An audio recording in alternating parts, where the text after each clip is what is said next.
streets going the other way before he cut it down. It's just a blade. I think it looks great, Coach.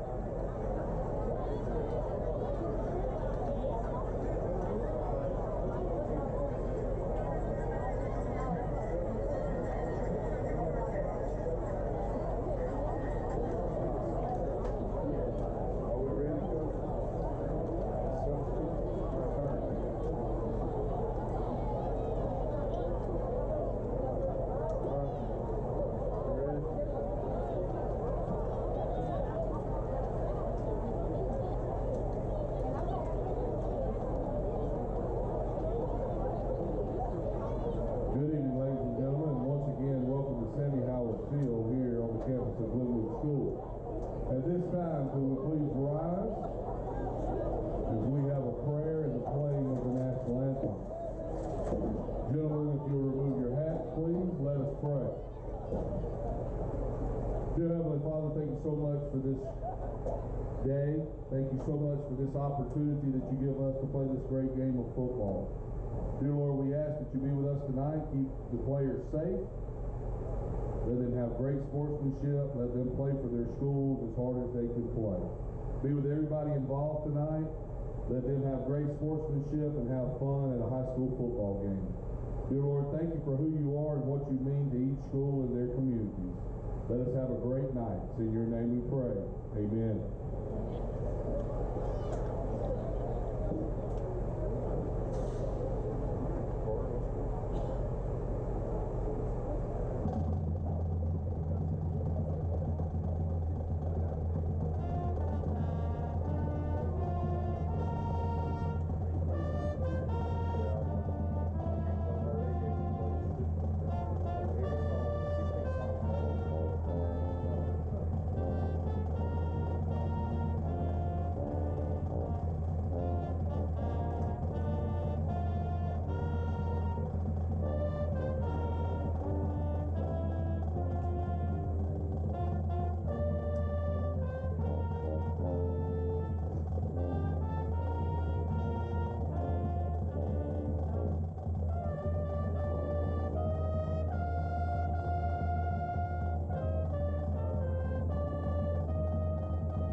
Hello, ladies and gentlemen. Welcome to the 2018 Glenwood football season.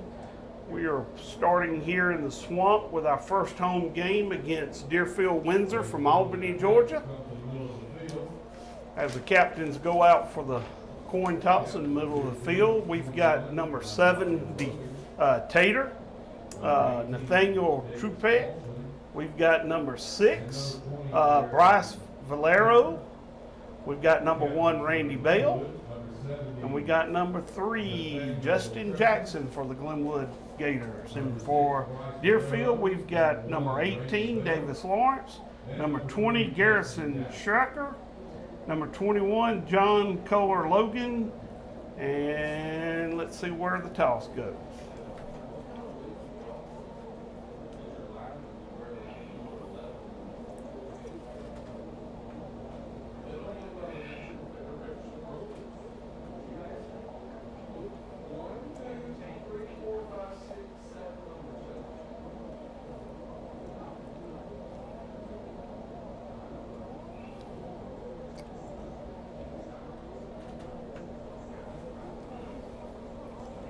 There's the toss. We'll Looks like Glenwood won the toss. They will decline. Yeah, they're going to defer to the second half 10. It looks like they're going to kick off to Deerfield Windsor's Knights. This is actually the first meeting in football between these two teams.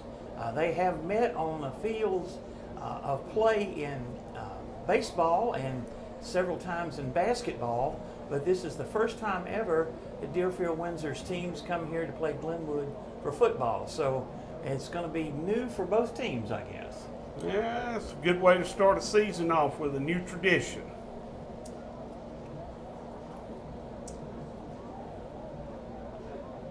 Ron, I look forward to us having a good year this year with the Gators.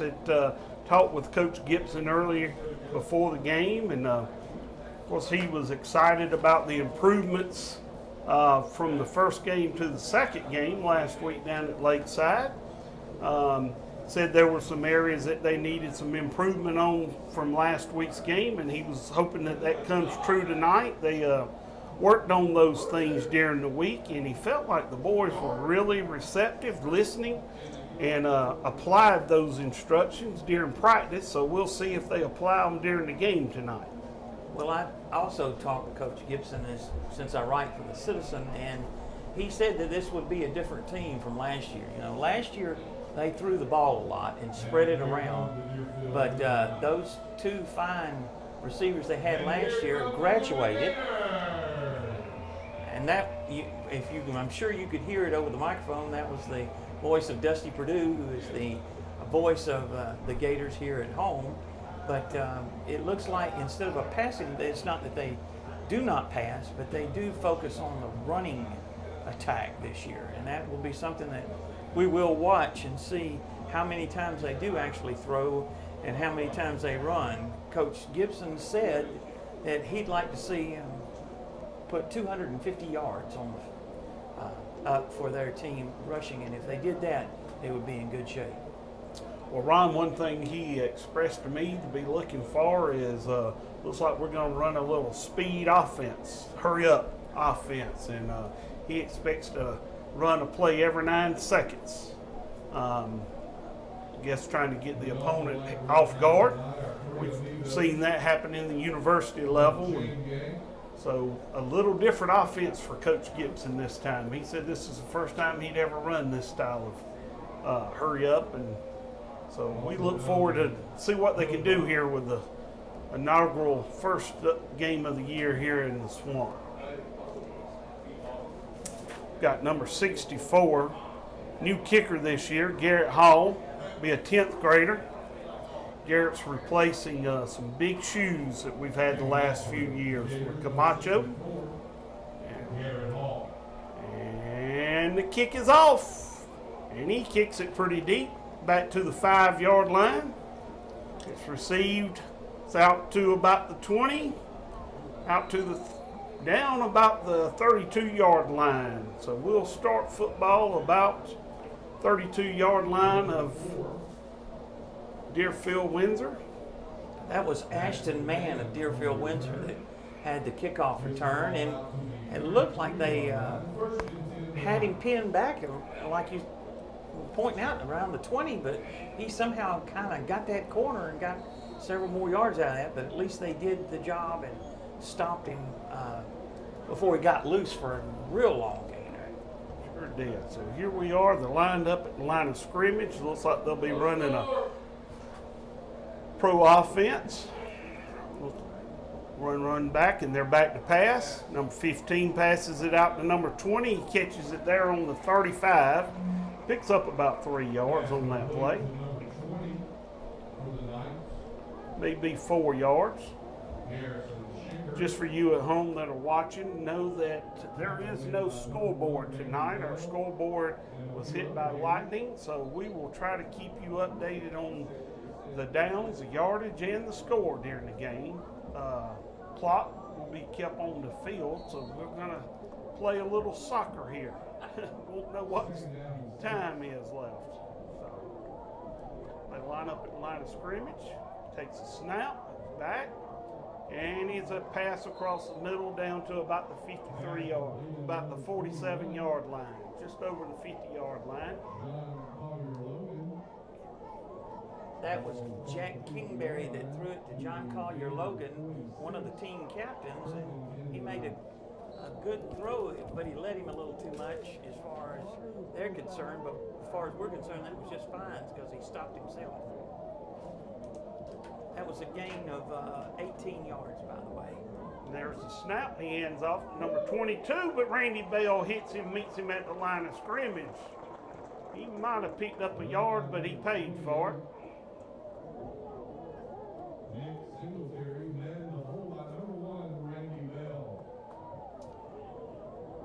Got high hopes for Randy this year. I know we're talking to Coach Gibson.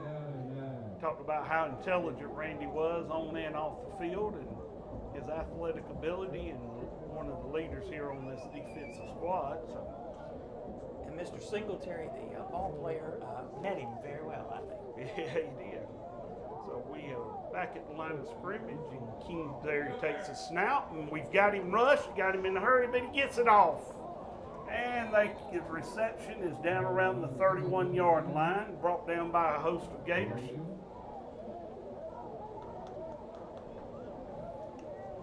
But there is a flag on the field. Looks like we're going to have a holding call. So that will take away that 20-yard gain and move it back about 10. That should make it second down and about 19. More like 21 because he's got 20? yeah. Mm-hmm. Okay. It wound up being like a 12 or 13-yard penalty because the hole was behind the line. So it's still second, but now it's instead of second and 9, it's second and 22, their own 44. They line up at the line of scrimmage. Kingsbury takes a snap, and he's throwing again down, but it's incomplete. Attempt to number 87 on the sideline. That will bring us up third down and about 22. We're on about the 44-yard line, just shy.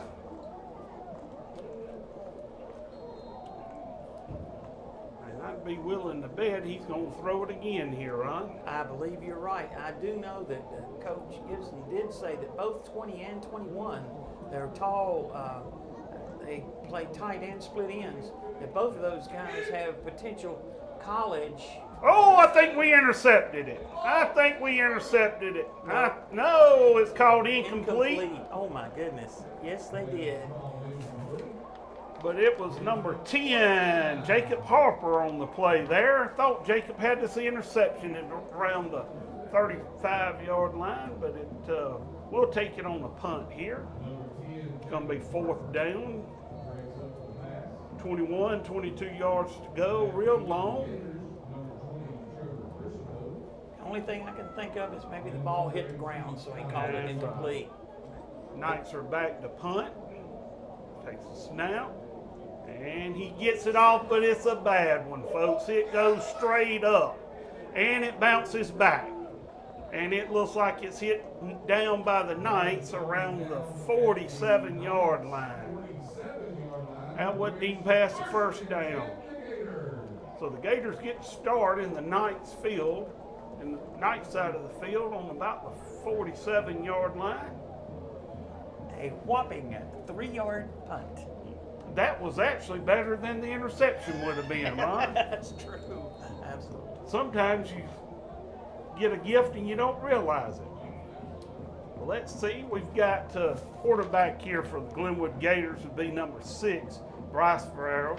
Bryce was a quarterback last year, had a lot of talent to throw to. This year he's doing a little bit more running.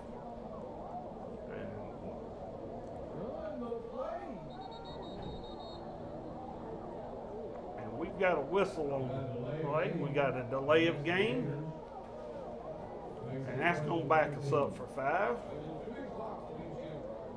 All right, so that makes it first down and 15. Not a good start for a hurry-up offense. No, I was thinking the same thing, Ron. Not a good way to start a hurry-up. But there's a snap. Any hands off.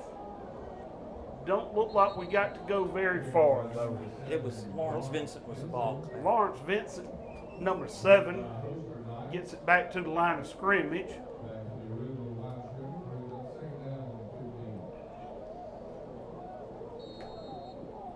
You viewers can probably see that Valero is a big kid, and he can run the ball and has done so very well so far this year. So I'll be expecting him to do just like he did just then and carry the balls.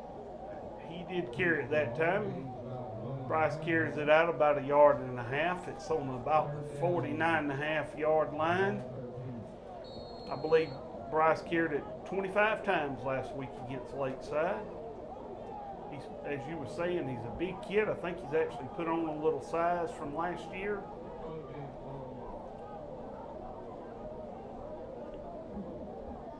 And he's back with the snap, and it looks like he's being sacked there. He is down around the 40-yard line. That was number 63 for the Knights that brought him down, and it looks like the Gators will be punting this one away. Hopefully we get a little better kick than they did. Don't be... That is our punter there, Nathaniel. And big foot, big boy, and he gets it off, and it gets a good roll. It looks like it's going to roll. We pick it up around the 15, but he gets hit about the 24, and there is a flag. Let's see what the flag was. Grant Parham, number 17, made the stop. We're afraid that he might have got an illegal tackle there. No, it looks like there's the illegal block. We'll take that one. That'll back it up a little bit for us to get them started. And that backs them up to about the 15, 14. Number 16, Kingsbury, quarterback for the Knights, breaks the huddle, brings them to the line of scrimmage. Still in that single back offense, pro style. Looks like they've got 3 wired outs.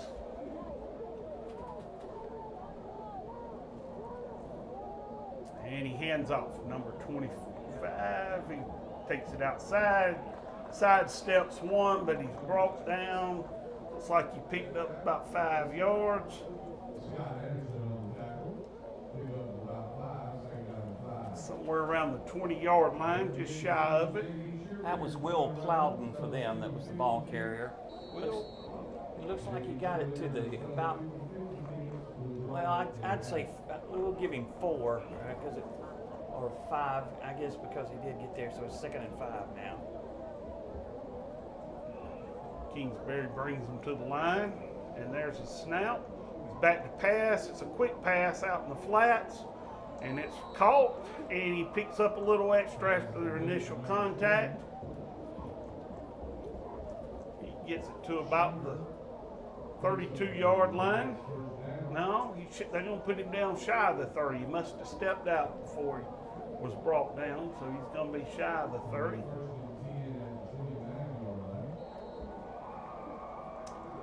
We'll put them at 1st and 10. For you guys, once again, no scoreboard tonight, so the score is actually 0-0 here still in the first quarter.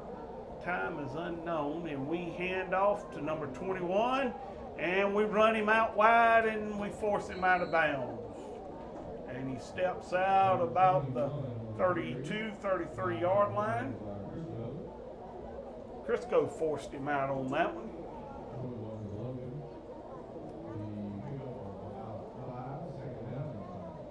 Will give us about 2nd and 6. I think he got 4. 2nd and 6. Knights come back to the line of scrimmage.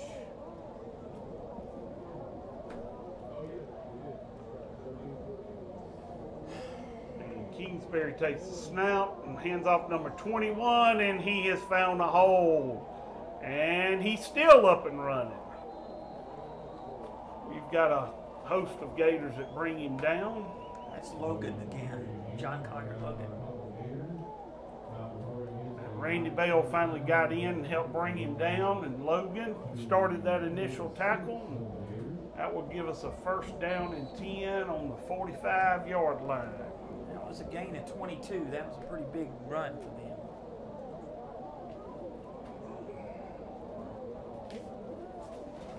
Yeah, I think could have drove a Mack through on that one. It's Kimbrough. Okay. Like Craig Kimbrough. He used to pitch for them. Number. And quarterback sack, guys. We've got the rush on.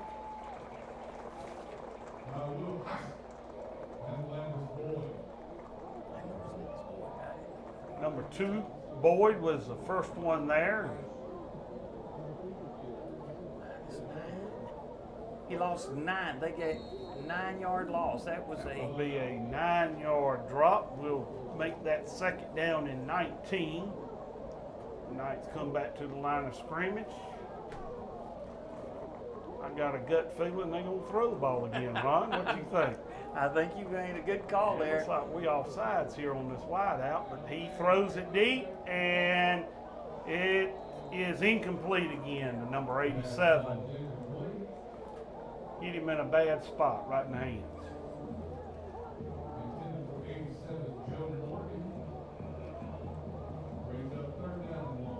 And this will be third down and long for the Knights.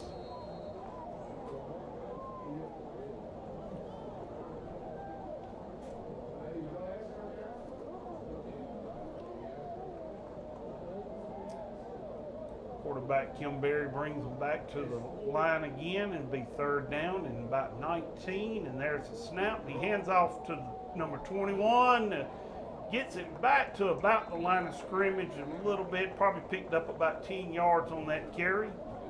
That's going to make it fourth down and 9 on about the 45-yard line.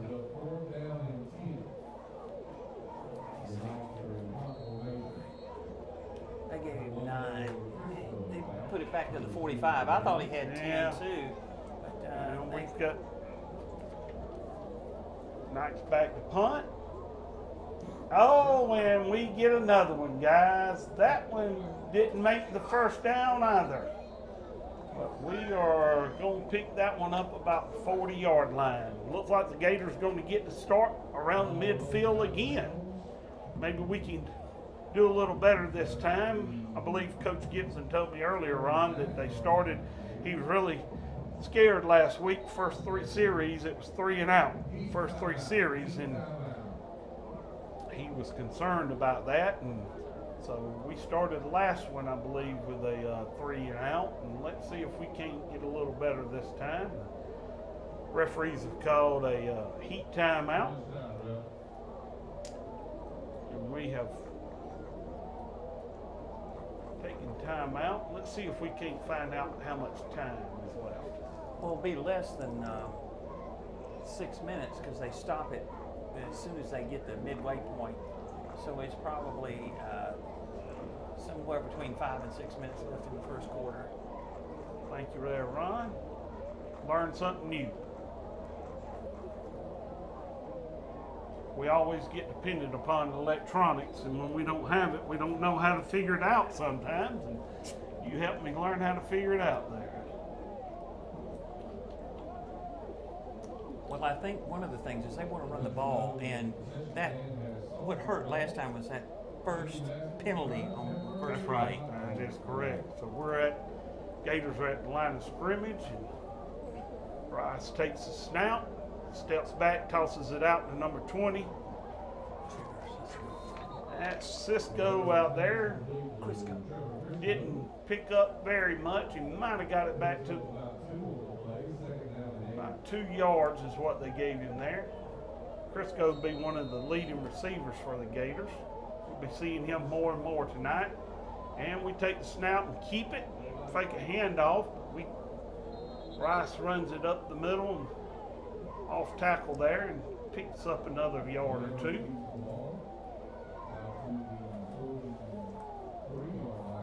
And the Gators in that hurry-up offense, and they're back at the line of scrimmage, and we snap it and ride him out and run him out wide, and off tackle pick up about 4 yards. That was Lawrence Vincent, running back. Lawrence is a senior with the Gators this year. Looks like they spotted the ball on about between the 46 and the 47. And the Gators take timeout. They got 4th down and about 2 yards to go there. Not sure if they're taking timeout to strategize or to decide whether to punt. So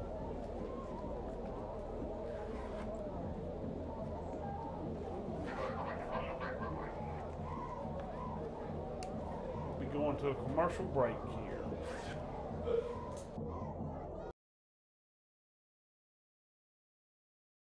Hello everybody, I'm Sean Taylor, and I'm going to be your host for a new show called Tide Talk. Join me each week right here on Channel 207, starting at 8 p.m. on August the 30th. It's going to be another great year for some Alabama football, as me and a guest will break down the Alabama Crimson Tide as they begin the 2018 season and make a run for yet another national title. Look for me every week right here on Channel 207. Looks like they're going for it, Tim, on 4th down. It does. We like to get it with that offside there, like to draw them off. I think that's what they're trying to do, to see if they can draw them offside. No, And Bryce, quick kick. That's a great call there, Coach. Quick kick. Got it down to about the 20-yard line.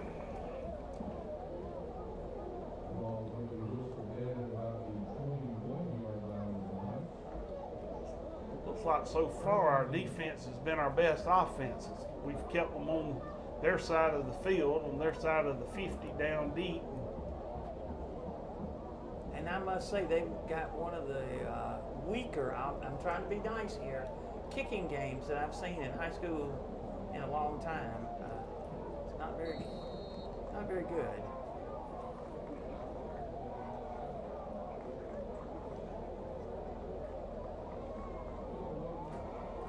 They are averaging right now 4 yards a punt. 4 yards a punt. Kimberly brings the Knights to the line of scrimmage. And he takes a snap. And they've got the rush on him again. Oh, we'd like to have him, Tater like to have him. He gets a pass off. And they are saying it's a complete. Picked up about 10 yards and a couple of inches there, I believe. Yeah, I think he got a first down. He did. They're going to move the chain. We're on about the 30-yard line now. It's kind of hard to see the lines tonight with the grass cut the way it is.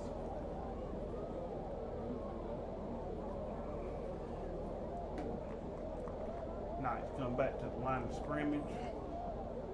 Kimberly calling signals. And he hands off. Tried to go outside, but I don't even think he made it back to the line of scrimmage there, Ron. I believe you're right. Any way you look at it, they swarmed all over Singletary, the runner. He definitely lost 2 yards on that play.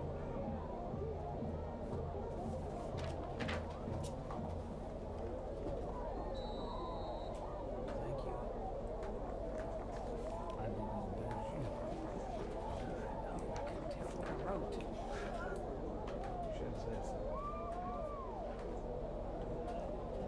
All right, Knights come back to the line of scrimmage. This time Kimberly is under the center for the snap. This will be the first time he's taking one from under center. He fakes a handoff, rolls out, finally gets it to number 87, one of his big, tall receivers. Justin Jackson brings him down after about 6 yards. That will give them about 3rd down and 4 yards to go.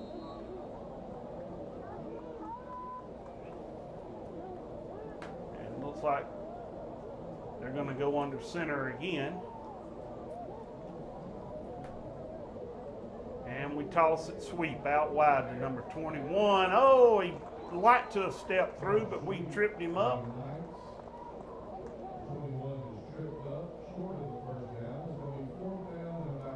Don't believe he picked up very much if he got any at all, but we'll call it 4th down and 3, and let's see if they get it past the first down marker on the punt this time. Number 20 is back to punt again. We've got number 20, Trevor Crisco, back to receive.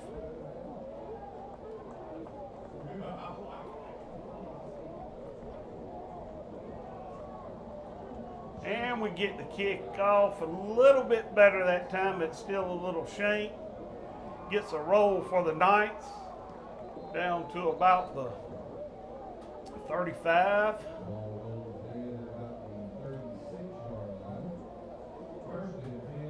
So the Gators will start their 3rd series of downs on their own 35, 36-yard line.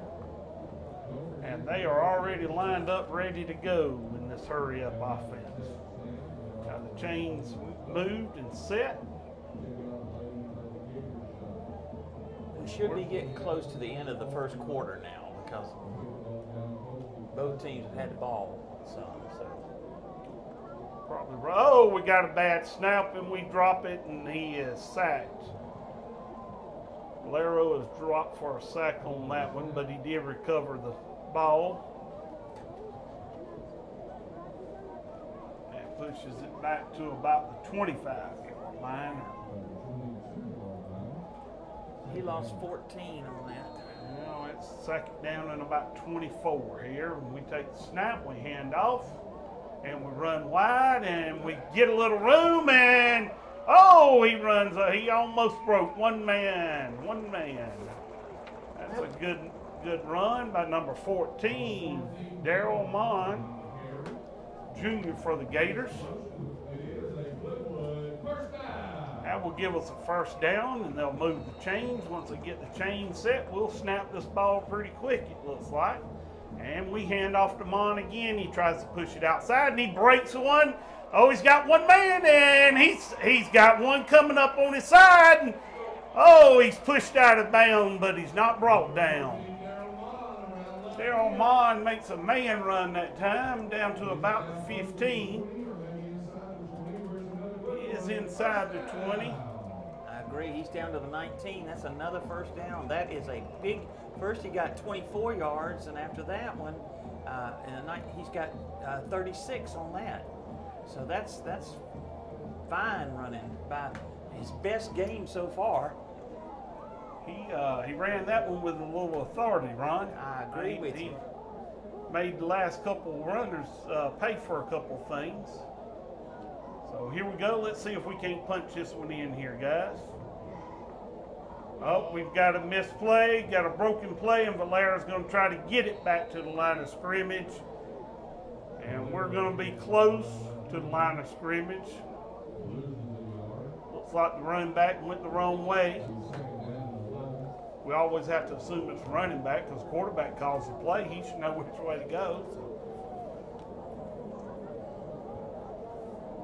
So. And we've got another timeout on the field. Should be close to the end of the quarter too, so we'll have to wait and see.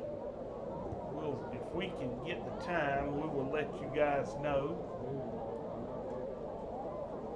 But it is 2nd down and about 10 or 11 for the Gators, and that is the end of the 1st quarter. And we will be flipping the field.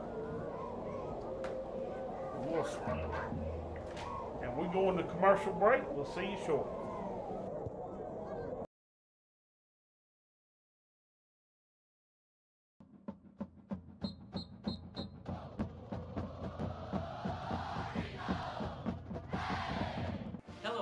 I'm Jay Coulter, and I'll be your host for Track 'em Tigers, a weekly look at your defending SEC Western Division champions. This season, I'll be joined by guests from around the community that love Auburn football as much as you do. As usual, there are high expectations on the Plains. We'll look ahead to Saturday and get you ready for a big day of Tiger football. Join me each Thursday at 8:30 p.m. and again on Saturday at 12:30 p.m. right here on CTVBeam as Auburn makes another title run. War Eagle. And we are back live in the swamp as the Gators are on a push down the field. They are second down and 11 yards to go on about the 19-yard line. This is the Gators' third series. This is the beginning of the second quarter. No scoreboard working tonight, so. That's all right. There's no score, so we'll wait and see when we get a score. And we break, I thought we broke one up the hole. The hole was there for a minute, but it collapsed on them. But Vincent gets it, picks up a few yards for us. Moves the chain a little bit. Let's see, we're about 3rd down and 5. He picked up about 6 yards on that one. Back at the line of scrimmage. Valero's back to take the snap. And he hands off to Vincent again. No, he rolls out wide and keeps it himself. And he tries to run over one out wide. He might have picked up one, but there's one of them yellow hankies laying on the field.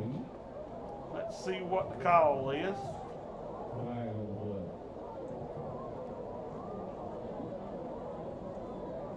Valero had an excellent fake because even you thought that he got me. Yeah, sure handed did, it off, but he didn't. He got holding on the Gators.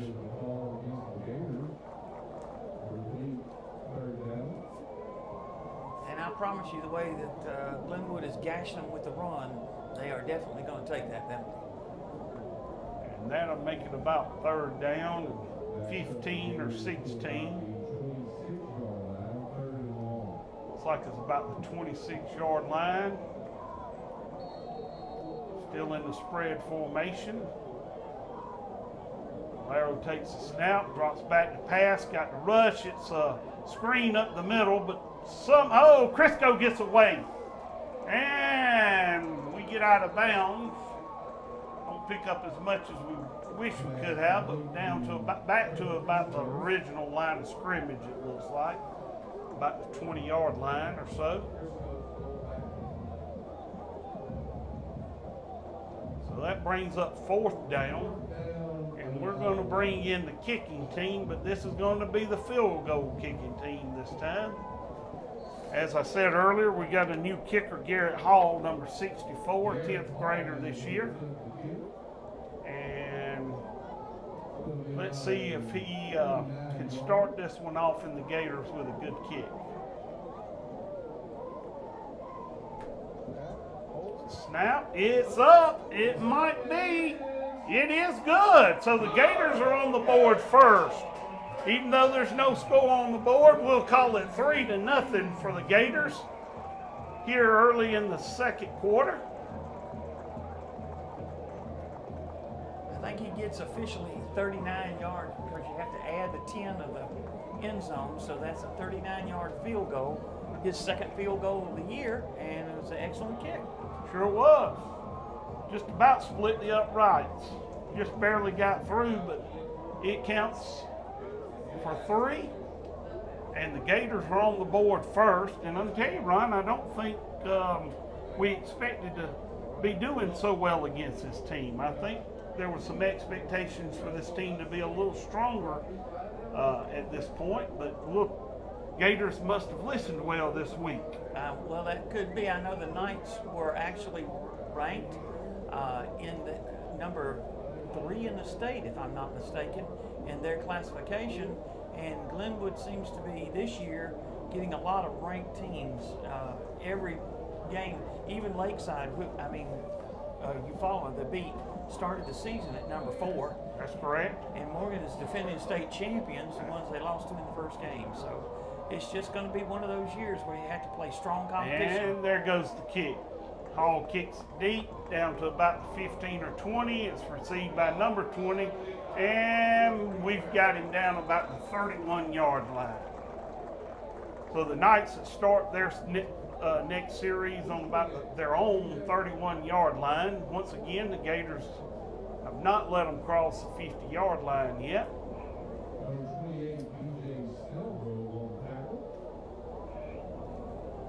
All resting at the the one thing Coach Gibson said that they had to work on a lot this week was their secondary. Their secondary led a lot of things last week, and we haven't let alone them. We've had some in the middle tonight, some good passes by the Knights, but we haven't let them get away from us. Well, kept them under cover. That's an important point. You mentioned that they don't want to break the 80-yarder or 70-yarder. Oh, it looks like we're going to be offsides on the Knights on that one. Yeah. No, we jumped because they pulled up. It's illegal procedure on Deerfield. That's right.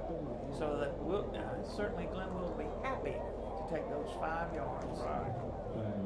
That would put it at first down and 15, somewhere around the 26-yard line.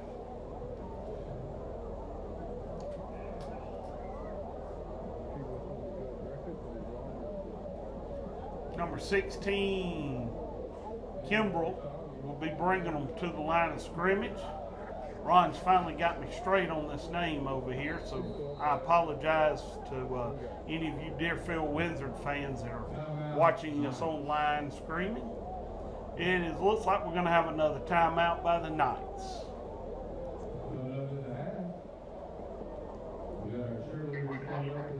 We're going to go to a quick commercial.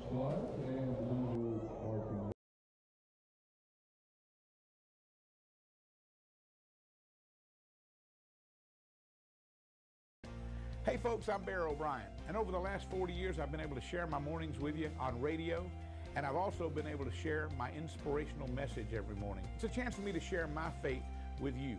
Now we're bringing it to TV thanks to CTVBeam. You can catch us every Monday through Friday morning at 6 a.m. and 8 a.m., the inspiration of the morning. I'm so glad to share it with you. So please be watching every Monday through Friday at 6 a.m. and 8 a.m. I love you. God bless you. All right, guys, we are back here in the swamp. It's first down and 15 for the Knights. They had a offsides penalty first play, and he takes a snap from under center, and it's incomplete to number 4. That'll bring up second down and 15. For those of you who are watching us at home on CTVBeam, also let your friends and family know that if they are out of town and don't have the pleasure of having CTVBeam service, or maybe they're over in Columbus, they can actually watch us live on the CTVBeam YouTube channel. And the Knights take the snap. 15 Kimbrell's back. He rolls out. Oh, lots of had him. He makes a spin down at the line of scrimmage.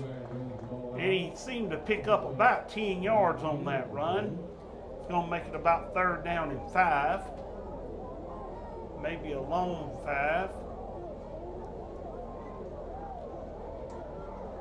Might be closer to 4. We'll say you got 10 yards and make it third and 5. Right. But that was an excellent spin move he made to get things going, and unfortunately the Gators missed him on that.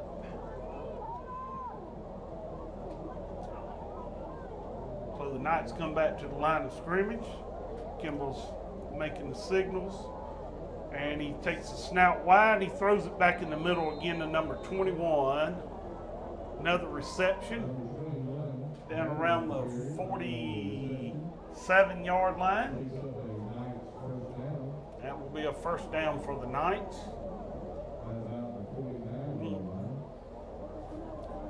They're marking it at the 49, so he picked up 13 on that one. Not letting them get deep, but they're been pretty successful from throwing underneath against us, especially across the middle underneath.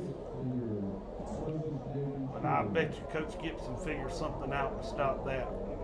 So here we go. They back at the line of scrimmage, take the snap on first down, and it looks like we've got him sacked, and he's going to be sacked by Mr. Boyd. Mr. Boyd drops him for a big loss. I don't even know if I can add that high, Ron. I haven't figured it out yet. We're going to wait and see where he puts it down. It's over 10 yard drop. Going to be about 22, 23 yards. Might be closer to 24.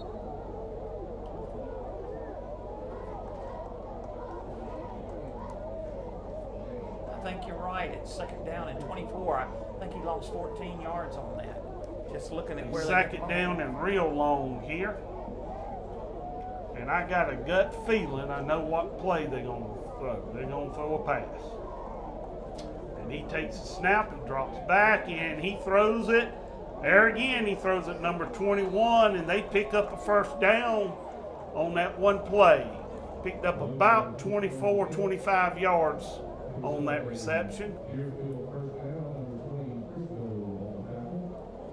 And that's about the 1st time, might be the 2nd. They barely got over the 50-yard line, and they are down about the 41-yard line now. Be a 1st down and 10 for the Knights on the 41.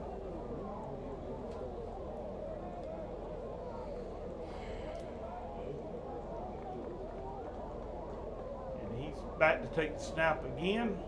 Kimball takes the snap, he hands it off up the middle. He breaks the line of scrimmage, picks up about 3 or 4 yards before he's brought down. Number 34, Scott Anderson. First time I've called his name tonight, but not the first time he's been involved. He brings him down. We'll have 2nd down and 6 to go here as the Knights come to the line of scrimmage.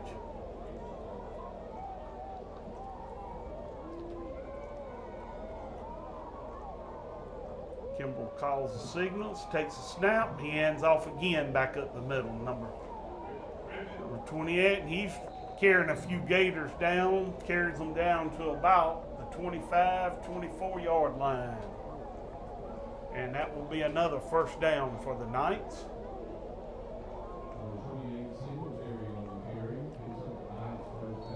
That's his longest carry of the night. He got 13 yards with that run, and it looked like they spent a whole lot more time trying to rip the ball out than they did tackling the ball carrier. Good point there, Ron. Let's see what we can do here if we can hold them back. We've got 1st down and 10. It looks like we got a timeout on the Knights. Looks like they couldn't get the play off in time. The clock was about to run out on them.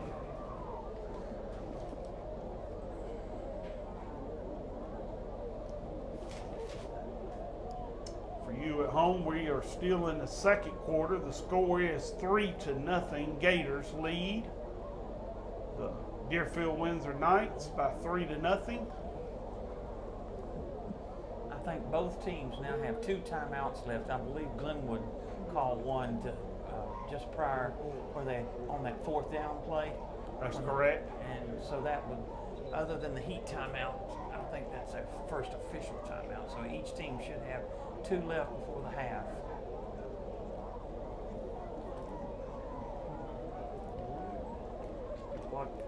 Both breaking loose from their timeout, heading back out on the field.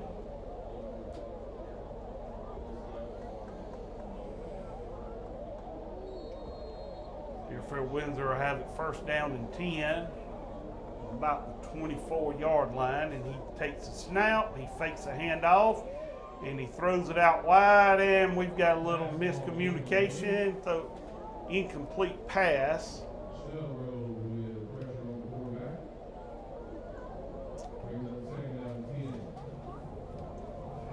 That'll bring us up 2nd down and 10 on about the 24-yard line. I think that's one they call, he zigged when he thought they was going to zag or whatever. But anyway, he went one way and the ball went the other. You are exactly right.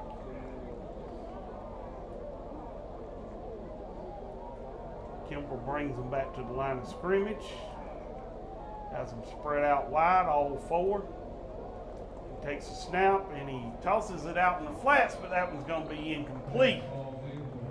Number 28 for the Gators, Snellgrove, is the one that brings, knocks that pass away.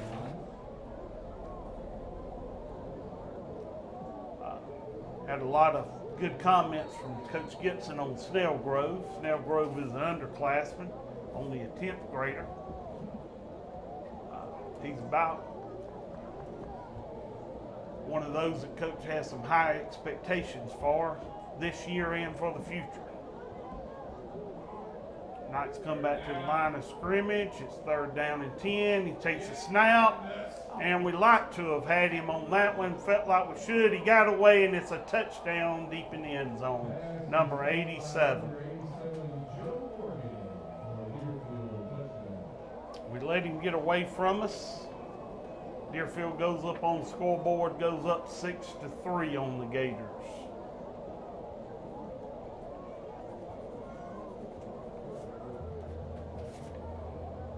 Thought Boyd was going to have him there for a second in the backfield, break that one up. He got away from Boyd and got the pass off.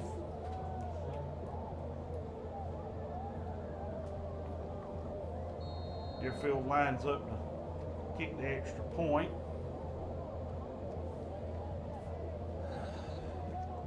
And we've got a timeout on the referee.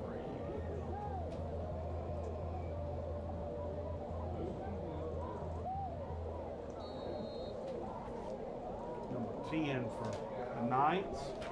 Parker Orlowski is the Parker. We're going to go with Parker since we can't say it's up and it is good. And that puts the Knights up 7-3.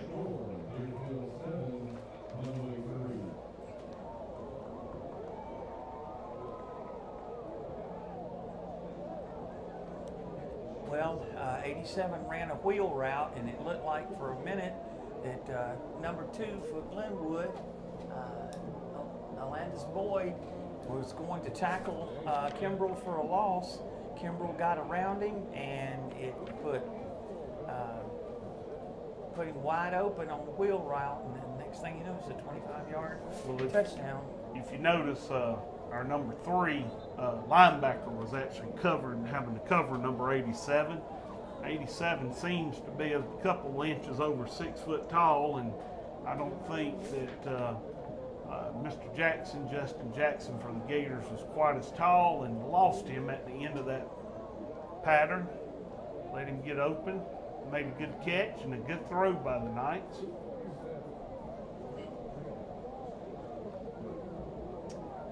The Gators this will be the first kickoff reception for the Gators here at home.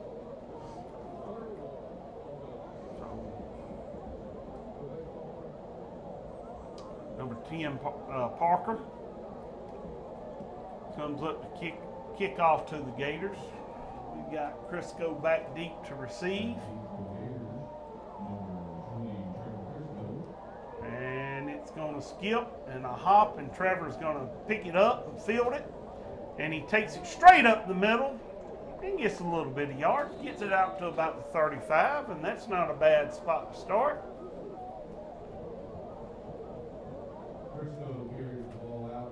Gators will start their 1st and 10 on the 35. This is about as deep as they've actually started. And we've got an official timeout. Probably the heat timeout, so there's less than 6 minutes to go in the second quarter.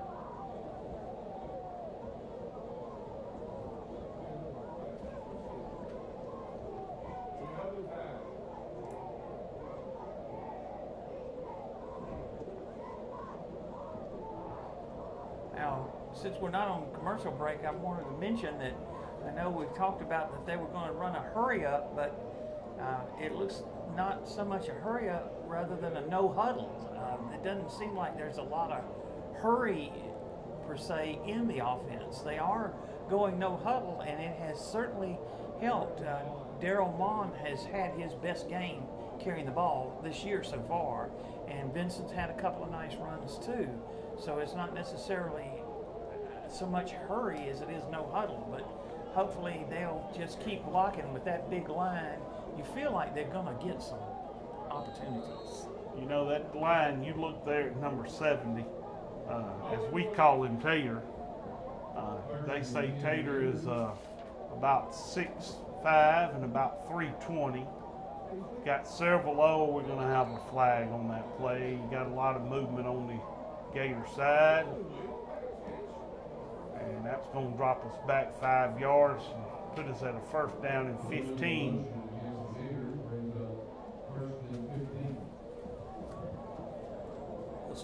the 30.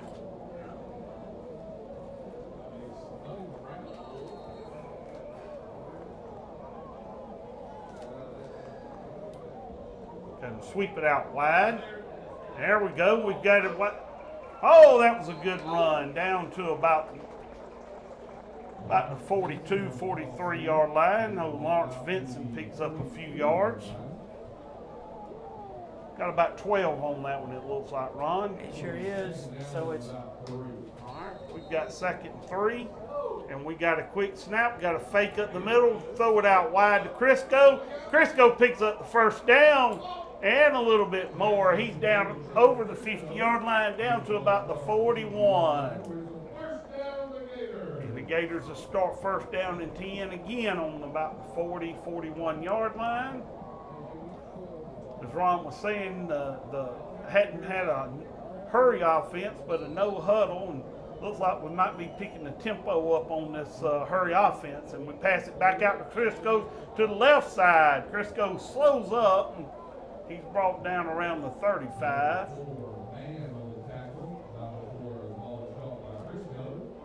Picks up about 4.5 yards. So we're going to call it a long 2nd down and 6. Notice who we've got in the backfield. We take a sweep out to number 14, Mon, who picks up a few yards and picks up about 8 or 10 after his initial hit. So Mon is carrying the ball well beyond the initial hit and taking several of them to bring him down finally. That gives us a 1st down. Gators are in that no huddle. Takes a snap. He throws it deep. He's wide open. Touchdown, Gators! Touchdown, Gators, number 12, Ben Bankston. We got a yellow hanky on the field. You're kidding.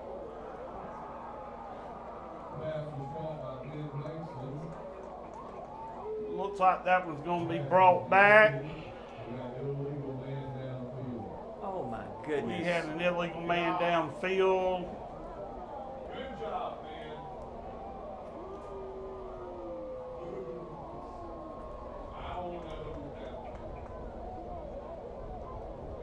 I don't know if you noticed it because we were so, but 12 was hollering for the ball down here at the end, and it was actually, it looked like Daryl Mons was the one that threw it on a halfback pass. And 12 was wide open. I mean. Yeah, their coverage is completely broken on that one. Take the snap, we flip it out to Mon wide, and he's brought down in the backfield that time by number 50 of the Knights. We lose a few more yards on that play, about 7 yards lost on that one. Ball back to the 41-yard line. We're 2nd down and long. We're going to call it down about the 41. About 2nd 25, down yeah. about 25. Valero takes a snap. He's back to pass. He steps back up. He's going to run. He fakes it, and he's still on his feet. Runs over a couple of Knights before he's finally brought down out of bounds. Almost made it back to the original line of scrimmage, but not quite. And we're still going to be 4th down and long. Is it 4th down? 3rd down. 3rd down and long. About 3rd down and 14. Gators back up to the line real quick. Valero's ready to call the signals, and we got a timeout, Gators. Timeout, Gators. Going to a commercial, and we'll see you shortly.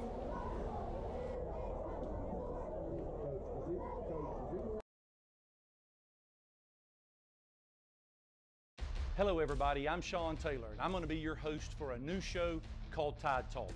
Join me each week right here on Channel 207, starting at 8 p.m. on August the 30th. It's going to be another great year for some Alabama football, as me and a guest will break down the Alabama Crimson Tide as they begin the 2018 season and make a run for yet another national title. Look for me every week right here on Channel 207 starting on August the 30th. And roll Tide. Well, we had some excitement there. We thought that Glenwood got their first home touchdown of the year. They have not, but they're still deep in territory, and we'll have to see what they call there. We were trying to figure out who threw that pass, but it sure looked like it was a halfback pass, and Ben Bankston called for the ball because the cornerback just left him completely alone. He was wide open. There was nobody in 20 yards of him, and he ran right under the ball. That was unfortunate that there was somebody downfield. Gators come to the line of scrimmage. It's going to be 3rd down and about 14. We take snap, we fake Tamon up the middle, and we roll out to the left and keep the ball, and he's brought down out of bounds after picking up probably about 10 yards on the pickup, but we're still going to be short about 6 yards. He might have picked up. We're going to have 4th down. This is about the same area we were last time when we kicked the field goal. I think the last one wound up being a 39-yard field goal. Looks like we're going to go for this one, though, Ron. Yep, it looks like they're lined up to go. 4th down and 6. Valero's back to take the snap. He takes it, he drops, he fake punts, and he's rolling back again looking for a receiver, and he throws it, but it's going to be short. And that's going to be incomplete. And Gators going to turn that one over on downs to the Knights. You hate to do that. Would have rather had some points on the board, but that's as good as a punt right there. The Knights will start 1st down and 10 on about 25-yard line. I think we've probably been better off to tuck that one and run it rather than drop back in the pocket again on that 2nd roll around. Valero being a big boy, he could have probably picked 5 or 6 yards up out in the wide open. Well, I think that they were trying to they were pretty much ignoring the running backs. It looked like to me they were going for Valero, whatever he did.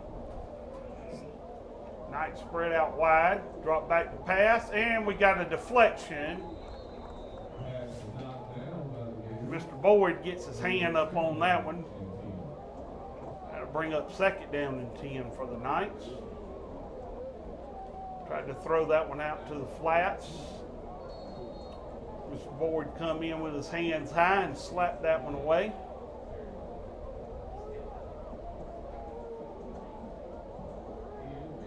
Knights come back to the line of scrimmage. Takes the snap, hands it up in the middle, and we meet him in the backfield. He might have got back to the line of scrimmage.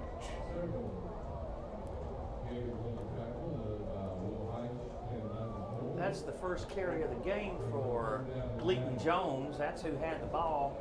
I think they rather nicely gave him a yard.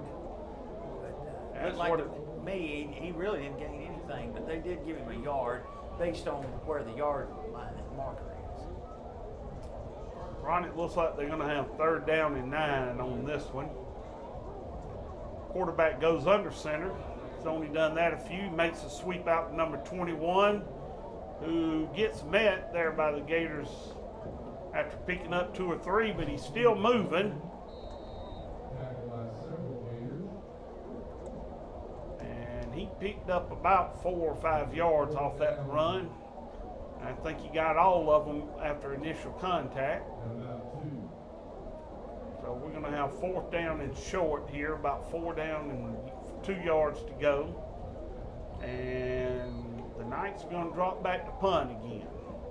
Well, that's exciting for us. Where they've been how they've been punting lately. We've got Crisco back to receive, and we got number 18, Skylar Palumbo, also back. And he actually gets that one off.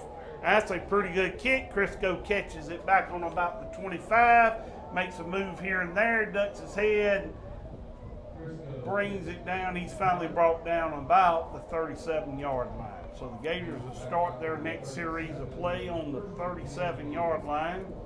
maybe the 38.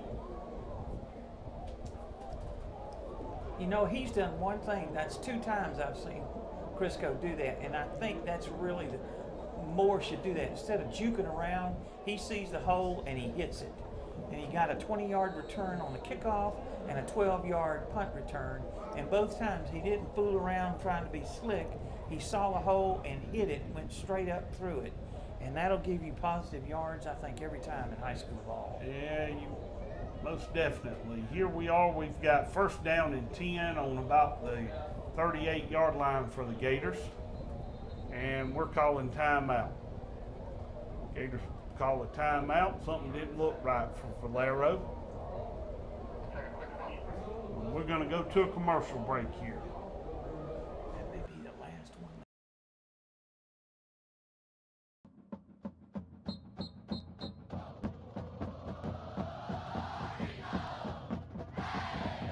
Hello everybody, I'm Jay Coulter and I'll be your host for Track 'em Tigers, a weekly look at your defending SEC Western Division champions. This season I'll be joined by guests from around the community that love Auburn football as much as you do. As usual, there are high expectations on the Plains. We'll look ahead to Saturday and get you ready for a big day of Tiger football. Join me each Thursday at 8:30 p.m. and again on Saturday at 12:30 p.m. right here on CTVBeam as Auburn makes another title run. War Eagle. And we're back at the Swamp.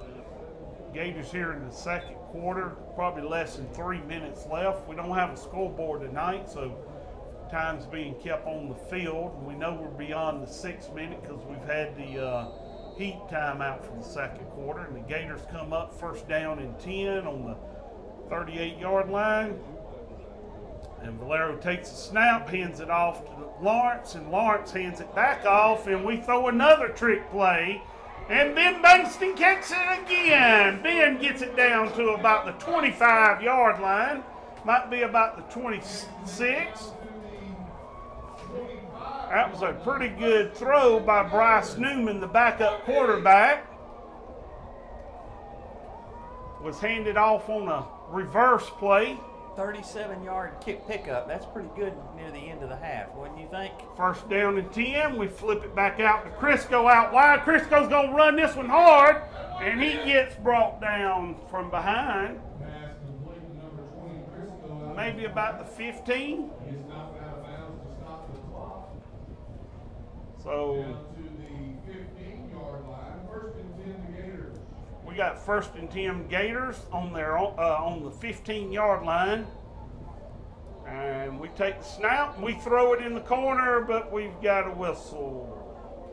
Not sure what it is. I didn't see a yellow hanky. We had a timeout by the Knights, and that would have probably been a touchdown had they not called that timeout, because I don't think anybody was out there covering it. Gators. That might be why they called a timeout. That's probably what happened. Slow that momentum down a little bit on the Gators too. Gators running that no huddle hurry offense, and they may not have been ready for that play.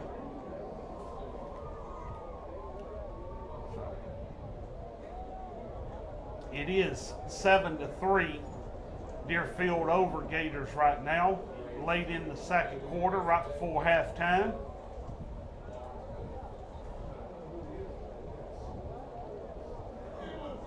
I'm sure the coaches are keeping up with the time with referees down there. They're being notified how much time, but we're guessing it's under 2 minutes at this point. Valero back to take the snap for the Gators. Takes the snap. He's being defended. He takes it, runs it, gets knocked out of bounds. Going to be around the 10-yard line.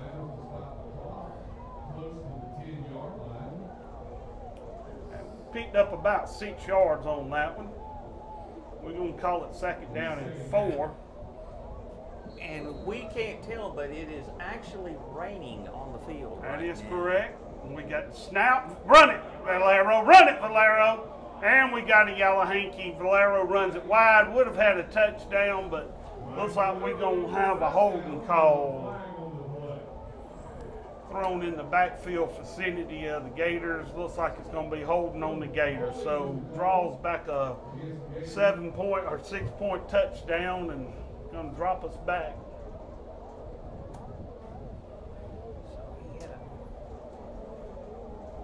You know, that was one thing Coach Gibson made comment. We had several big plays the first 2 weeks that didn't develop. We didn't take advantage of, and that we've had 2 of them tonight that were potential touchdowns that were called back because of penalties.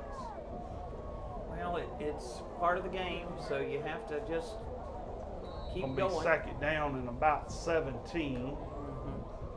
We take the snap. Good.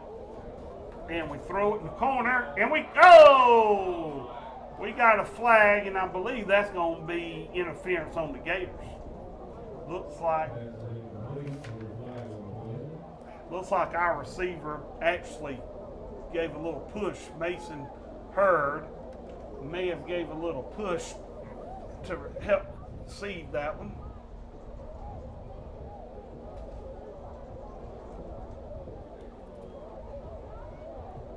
And they're convening with the Knights on whether they want to take the flag or take the play.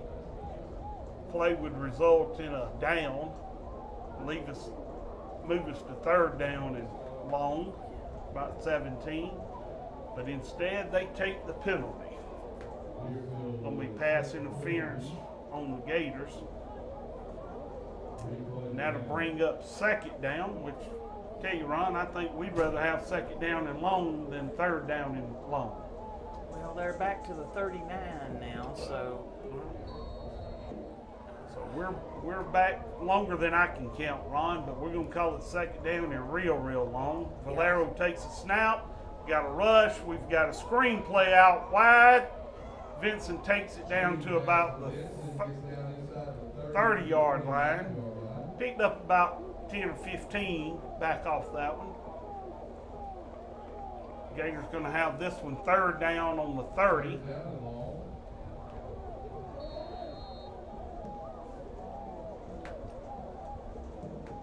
Sure, Deerfield's going to give us the short stuff. And he gets hit from behind, and it's broken up at the goal line by Deerfield. It was intended for Crisco.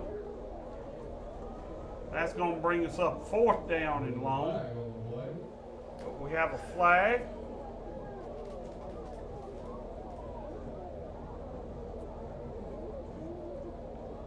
Let's see what we call holding on the Knights. So that's going to give us a few of those yards back from earlier. Still don't give us the 6 points back though. But it gives us the opportunity to get those 6 points.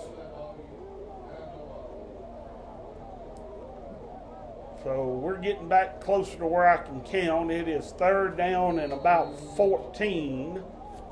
I think we've been here before. I put third and 15, but I think you're right. Third and 14, third and 15. And anyway, Valero takes the snap, he throws it in the corner, and it is incomplete.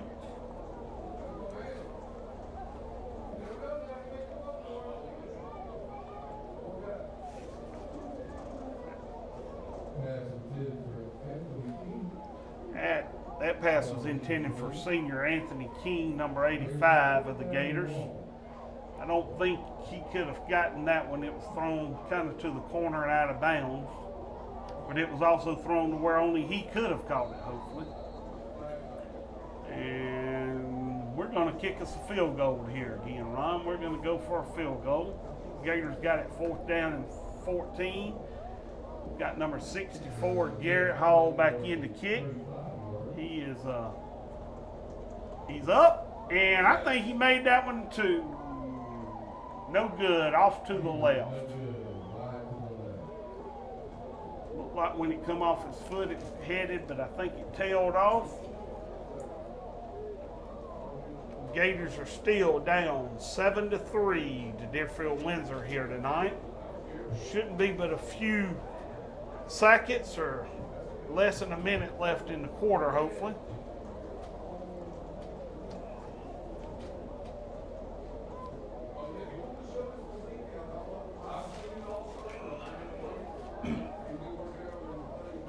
Knights take the ball on the 20-yard line after the missed field goal attempt. They'll start this last series of the half probably here on the 20-yard line. They line up under center. Kimbrell takes a knee to end the quarter. That's probably going to run the clock out. And it looks like we're going to break for halftime here. For you Gator fans, we'll be back. We're going to go to commercial break for halftime, and we'll be back shortly thereafter to give you some updates and review the first half. And look forward to making sure you come back the second half.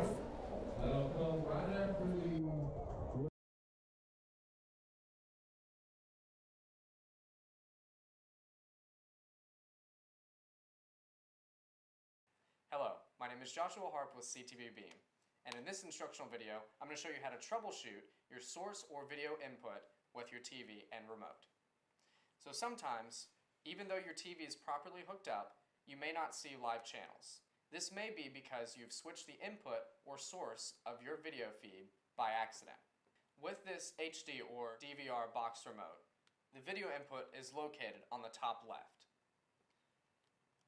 As you can see, there are a number of options, and so you might have accidentally changed the video input source. In most cases, your cable box is hooked up through an HDMI cable. What you can do is you can check your video input or source and find the HDMI setting. You can scroll down through the rest of them just in case you've hooked up a different way. For the HD or DVR remote, the button is located at the top left. To change inputs, you simply hold down and then keep clicking until you find the input you want. In this case, we are hooked up via HDMI cable. So we went to the HDMI source and found our channel.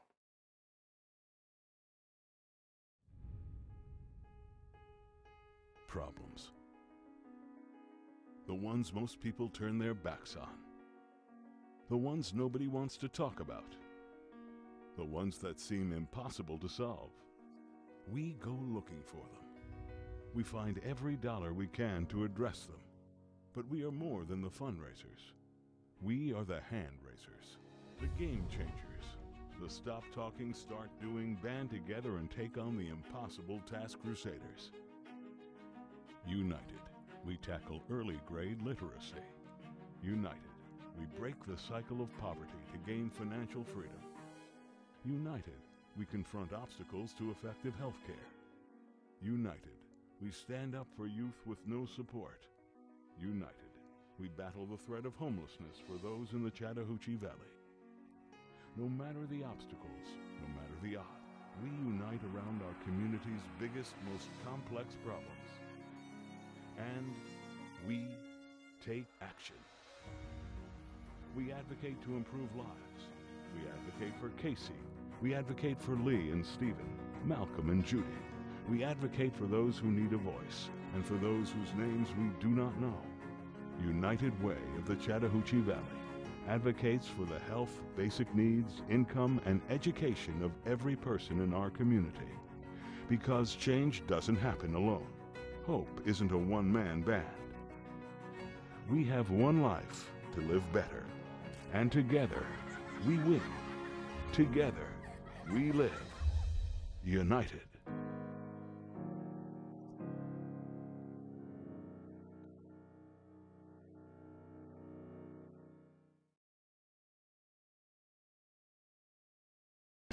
Hey folks, I'm Bear O'Brien, and over the last 40 years I've been able to share my mornings with you on radio, and I've also been able to share my inspirational message every morning. It's a chance for me to share my faith with you.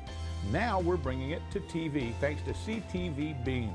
You can catch us every Monday through Friday morning at 6 a.m. and 8 a.m., the inspiration of the morning. I'm so glad to share it with you. So please be watching every Monday through Friday at 6 a.m. and 8 a.m. I love you. God bless you. Hello everybody, I'm Sean Taylor, and I'm going to be your host for a new show called Tide Talk. Join me each week right here on Channel 207, starting at 8 p.m. on August the 30th. It's going to be another great year for some Alabama football, as me and a guest will break down the Alabama Crimson Tide as they begin the 2018 season and make a run for yet another national title. Look for me every week right here on Channel 207 starting on August the 30th. And roll Tide.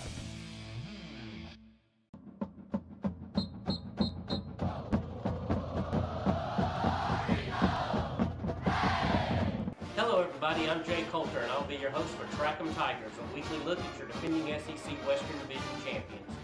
This season I'll be joined by guests from around the community that love Auburn football as much as you do. As usual, there are high expectations on the Plains. We'll look ahead to Saturday and get you ready for a big day of Tiger football. Join me each Thursday at 8:30 p.m. and again on Saturday at 12:30 p.m. right here on CTVBeam as Auburn makes another title run. War Eagle.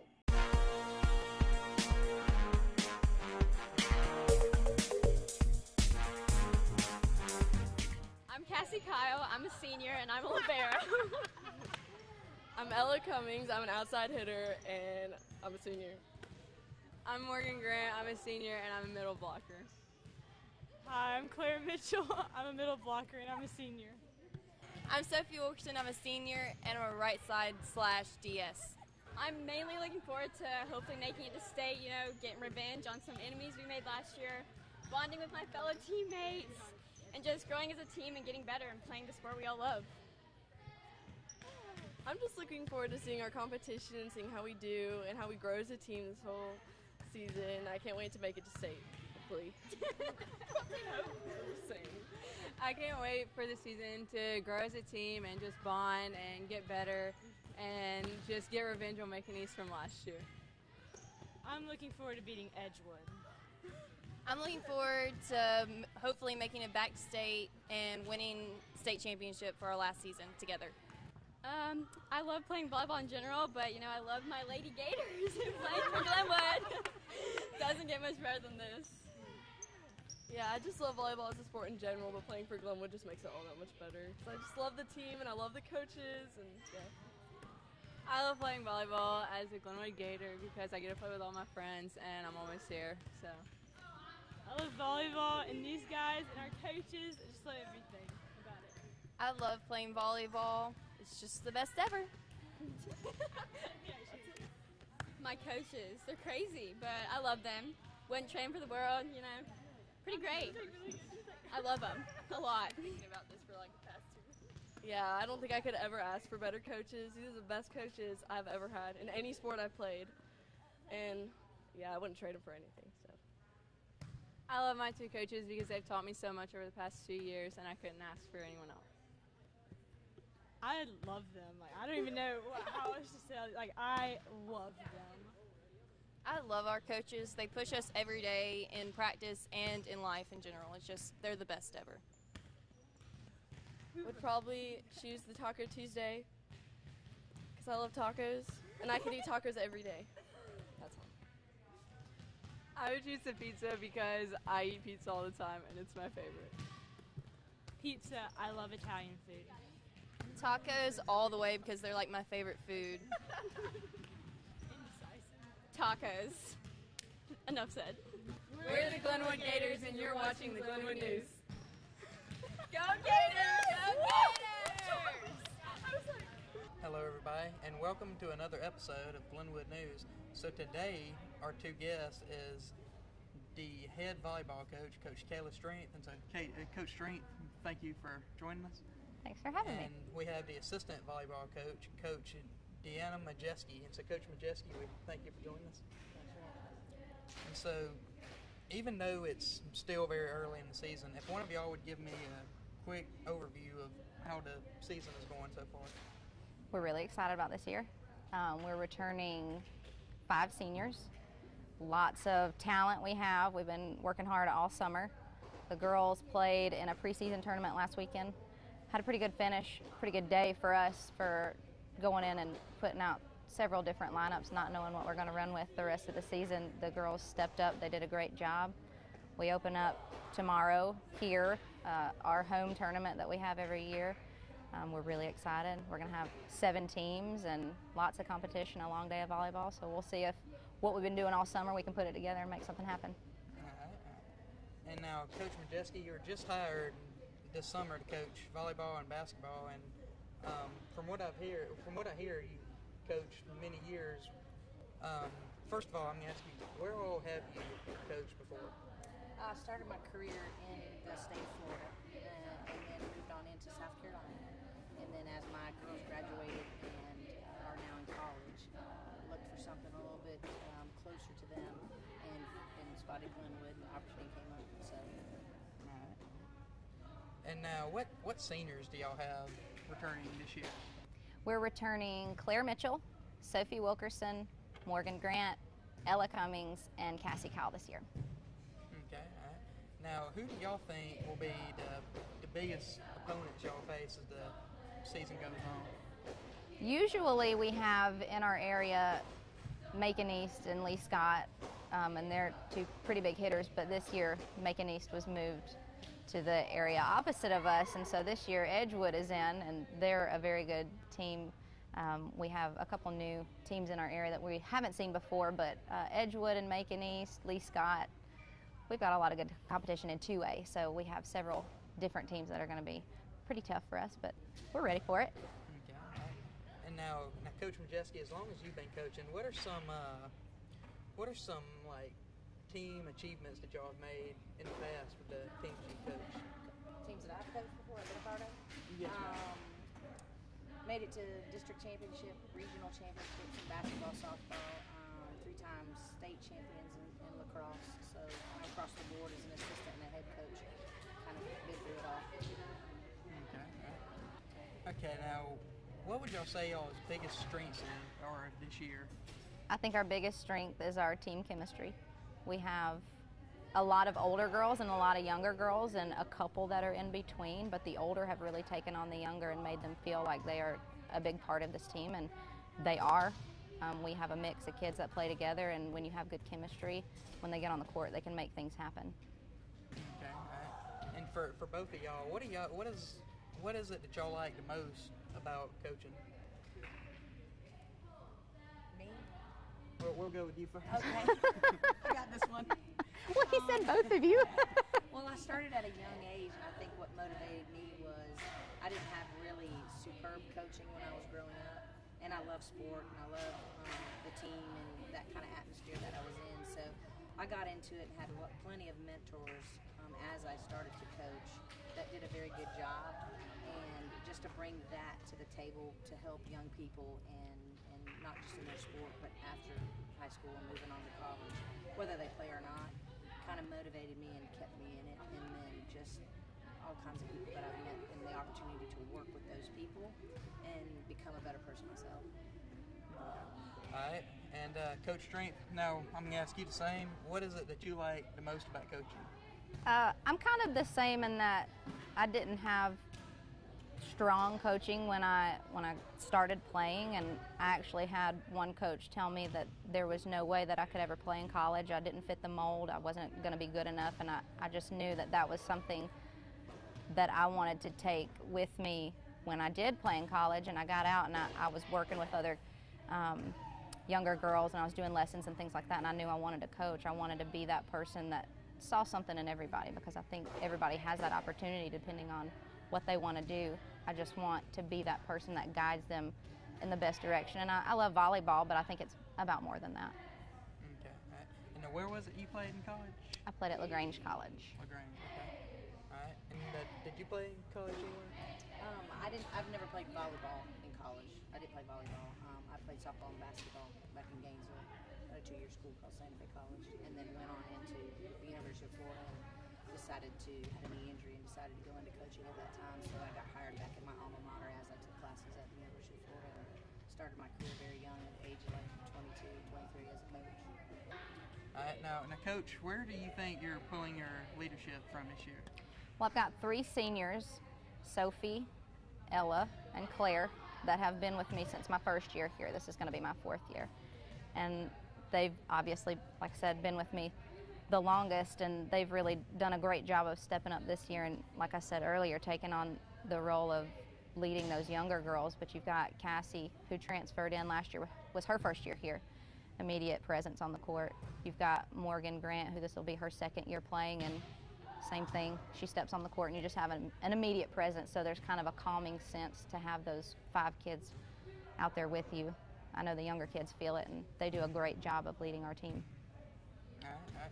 And y'all were runner-ups last year, weren't y'all? We were. Okay. We were. All right, now I'm going to ask each of y'all, what are some things going on with y'all's volleyball team that y'all are most excited about?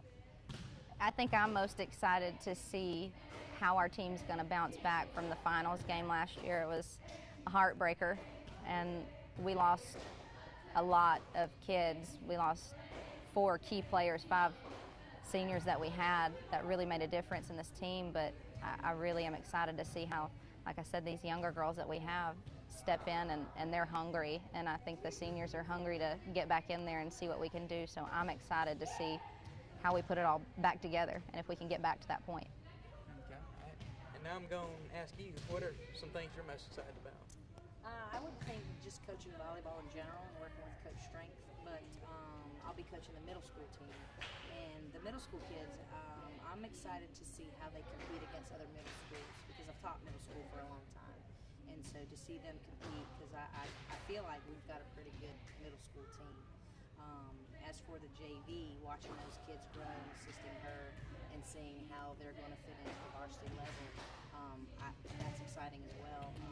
And then for the varsity, I think just being along for the journey and being a part of it in any way that I can help, I'm really excited. It was really neat to see them play in that preseason tournament, so I just can't wait for the rest of the season. Okay. All right. And now before we wrap it up, Coach Majeski, Coach Perdue told me I must ask you this question. Yes. Are you a Pat Summitt disciple? I'll have to tell you, anybody that, even if you don't coach basketball, who doesn't know who Pat Summitt is, or even if you do, to lead in her, to do anything relevantly close to her leadership or her coaching is advisable. I did get an opportunity to work her camps, and I did get an opportunity to meet her, so I'd have to say that the answer to that is yes.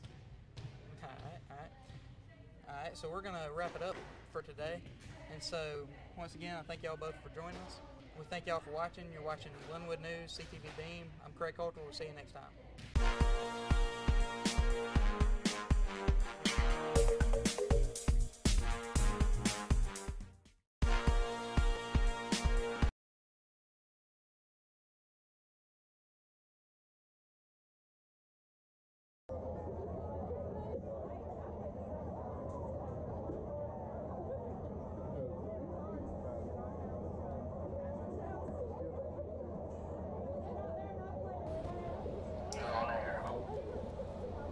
Welcome back to the Gators halftime review. Gators here in their first game at the Swamp, down to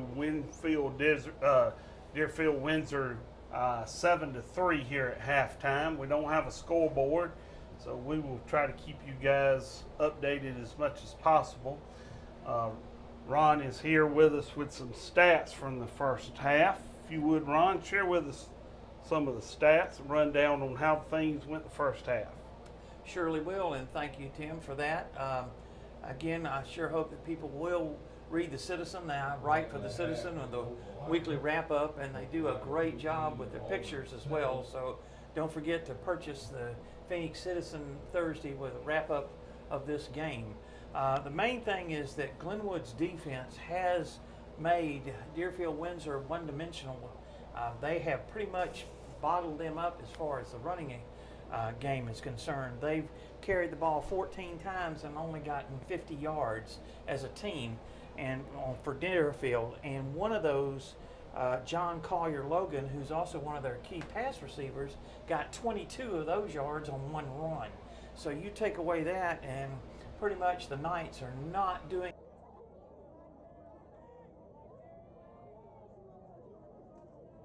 Take a look at Jack Kimbrell has done a good job of passing the ball. He's 8 of 15 for 117 yards and a touchdown. That touchdown going to Joe Morgan of 25 yards. And I think even on that play, it looked like for a minute that Alanis Boyd had Kimbrell behind the line. He got away from him, and unfortunately, Glenwood had a linebacker on the wideout, and it just wasn't enough, and it was a 25 TD. That is the only touchdown of the game is that one touchdown by Deerfield Windsor.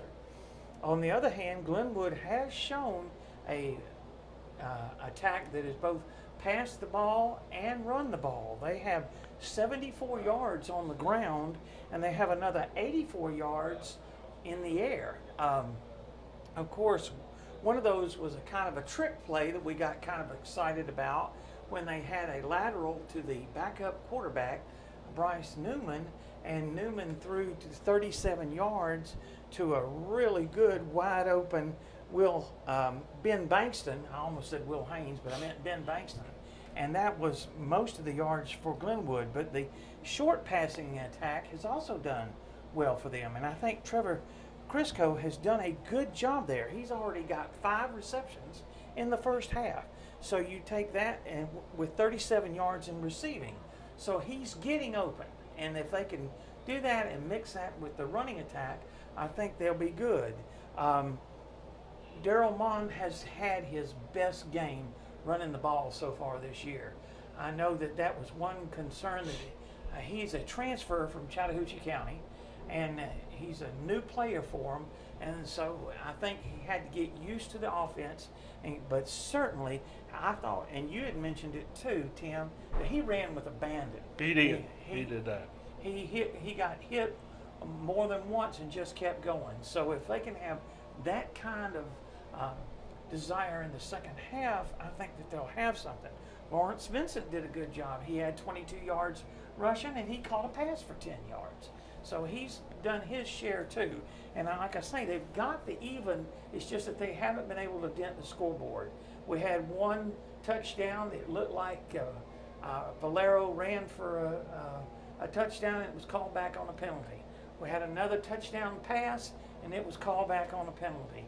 So anytime that you have those type of things, those can be game changers, but we've got a whole half to play. And what we're hoping for Glenwood is that they will be able to keep that mixture and be able to move the ball while making sure that Deerfield Windsor does not bust that long one. I think one thing Coach Gibson's got to be happy about, they were burned a couple of times in the first 2 games with some long pass plays. Those long pass plays have not happened in this game. So if nothing else, they have been able to, with the exception of the 20, that was the longest pass play they had in the game, was that 25-yard touchdown. If they can keep that, if they can contain that passing, because obviously Deerfield doesn't mind that they're not running the ball. They like to pass. Kimbrell was 8 of 15, so you know he's going to throw the ball 30-plus times in a game, and that's fine. But if they can contain his passing and contain those, they're going to get a chance. The other thing is, other than turnovers on downs, we've had no turnovers in the game. That's correct. Neither team has turned the ball over, and it's raining out there. So we'll have to take a look and see if that doesn't make the ball a little slippery. And Ron, you know, you talk about the running game, the passing game, but you talked about the secondary for the Gators have held Deerfield to shorter passes. They let a few go last week. That was one thing that Coach Gibson had talked to me about earlier in the day, that they worked extremely hard this week on the secondary. And the secondary took those instructions well. They put them to practice this week, and it looks like so far they have operated very well with those instructions in the game, except for, as you said, the one long 25, 27-yard touchdown pass early in the second quarter. But Gators, I think, have got the capability. We've already shown that. We've punched it in twice, got them called back on penalties. So we know we can put it there. We just got to put it there without penalizing ourselves and hurting ourselves. Well, it looks like they're getting ready for the second half kickoff, and Glenwood will be receiving. Again, we were told that they might have a hurry-up offense. It was more of a no-huddle offense, but near the end of the second half, it really was. It looked more like a hurry-up. And when they did a couple of really nice runs by everyone that was in the backfield, made the Glenwood's offense go. So we're hoping that they've got the first chance here in the third quarter, and we hope this will be a good thing for Glenwood. And I know that the Glenwood faithful will feel the same way. And we've got the Gators out on the field ready to receive. We've got the Knights spreading out to line up for the kickoff. Got Trevor Crisco back to receive. Trevor's had a pretty good night tonight. He's caught a couple of punts and returned them for a few yards. He returned one kickoff, and this one's going to go to Trevor again. He receives it back on about the 10 or 15, and he finds a hole out to the side, and Trevor's broke it out to the side, and he's breaking a couple of tackles, and he's finally forced out of bounds on about the 30-yard line, but it looks like we're going to mark him down about the 40-yard line. He must have stepped out on the 40-yard line. But old Crisco found him a hole out wide, stepped through a couple of blocks, broke a couple of tackles, got it down to a 40-yard line. So once again, the Gators get to start in the other team's playing field. They will start on the Knights' 40-yard line. And we break the huddle, and we go to the line of scrimmage, and Valero takes the first snap, and that is an intended run for Valero. He picks up at least 6 yards on that one. He intended from the go on that one. There was never a look, a snap, a hesitation on that. Valero's a big kid. Hard to bring down at quarterback when you're that size. Well, they got a spark. That's a 50-yard kickoff return by Crisco. That's another one. And it's going to be 2nd down and 4, and Valero takes that snap and runs it straight up the middle again. Looks like he might be close to the first down. Let's see what we call on this. They set it on about the 30-yard line, and it is a first down. Gators come out hard. 2 plays, pick up a first down.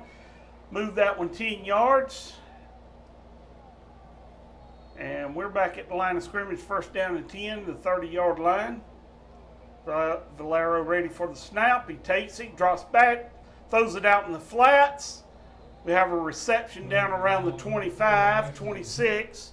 Mason Hurd caught the ball. Mason Hurd. Picks up about 4 on the play, 2nd down and 6. So we're going to be 2nd down and 6 after that play. Valero takes a snap, fakes a handoff, throws it out to the flats on the left. Crisco makes a move. Crisco breaks loose from one tackle, picks up about 3 or 4 yards off of that. It looks like it's going to be about 3rd and 2. 3rd down and about 3. Yeah, I thought it would be about 3rd and 2 too, but it looks like they backed it up a little bit. But that's all right. It's positive yardage. That's correct. We take the snap, back to throw. We throw in the corner of the end zone, and oh, it's incomplete. Bounces off of Hurd's chest. And we have a flag in the backfield of the Gators. Personal foul, roughing the passer. We would have much rather had the reception, but we'll take the penalty.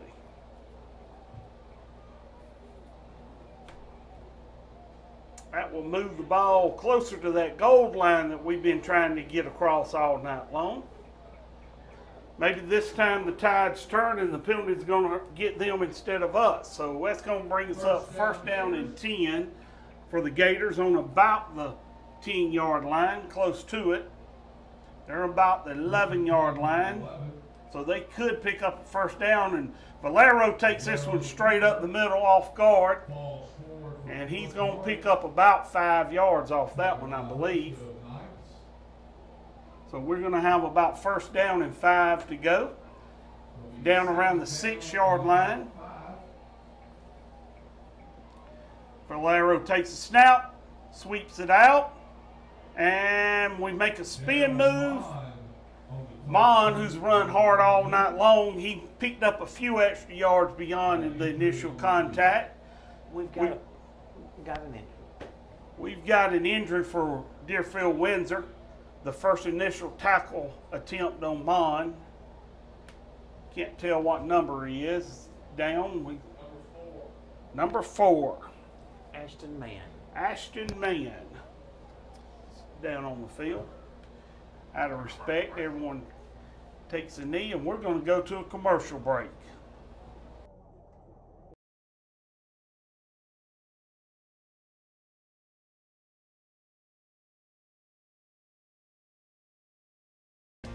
Hey folks, I'm Bear O'Brien, and over the last 40 years I've been able to share my mornings with you on radio, and I've also been able to share my inspirational message every morning. It's a chance for me to share my faith with you.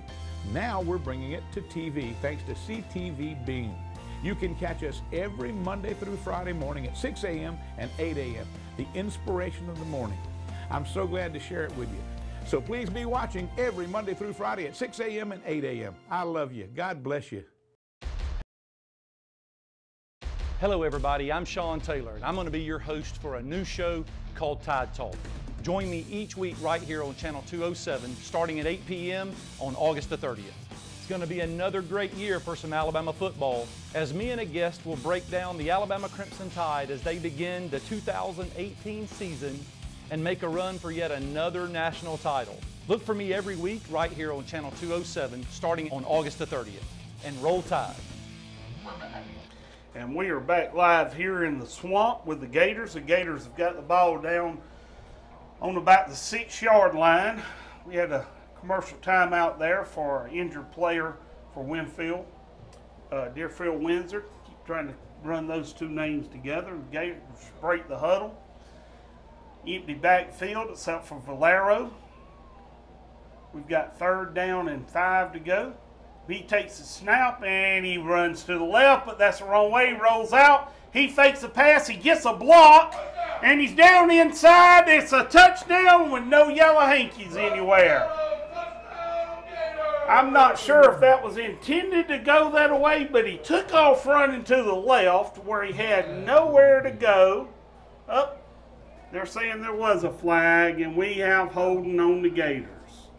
I looked and looked, but never saw the flag on the field.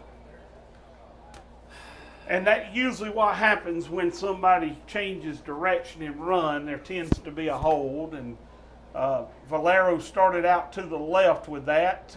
Met 3 Knights on the left side there and quickly changed direction, roll out to the right. Once again, about the same play he ran down earlier inside for a touchdown. And once again, he got called back. That's going to back us up to about the 11-yard line. So we're going to have 3rd down and 11.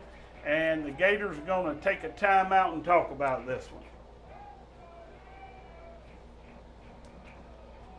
Not sure if we'll break for a commercial break, but if we do, we'll see you when we get back.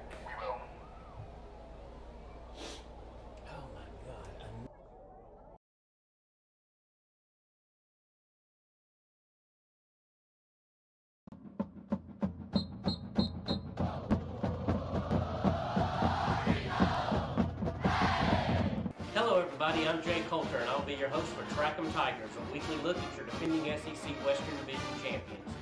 This season I'll be joined by guests from around the community that love Auburn football as much as you do.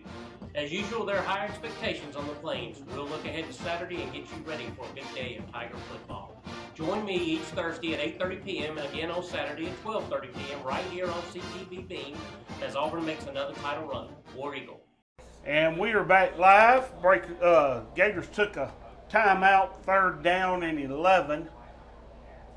We just had our 3rd touchdown of the game called back on penalties.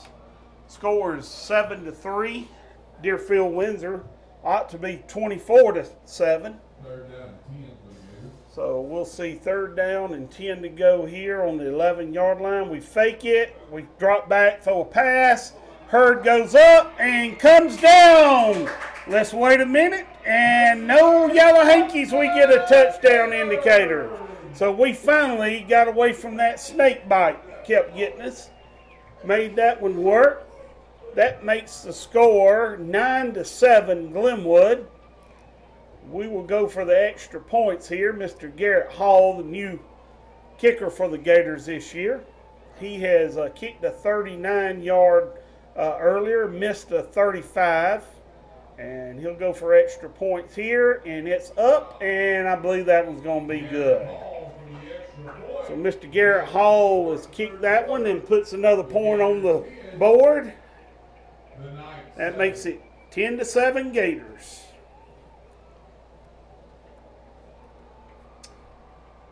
Well, we thought there for a while we were sure enough snake bit when we lost our third touchdown on penalties. Valero faked one, dropped back.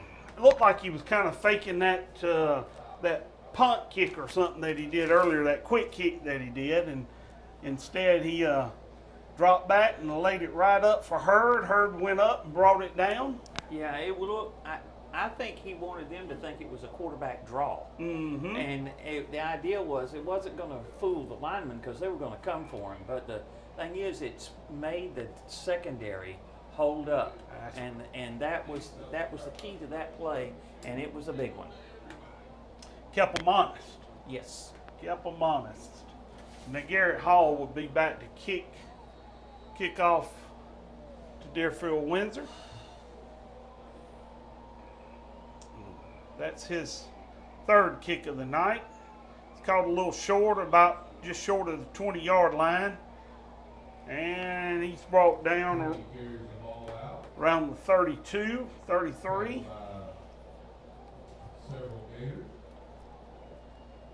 And the Gators will do what they've done best tonight so far, and that's play defense.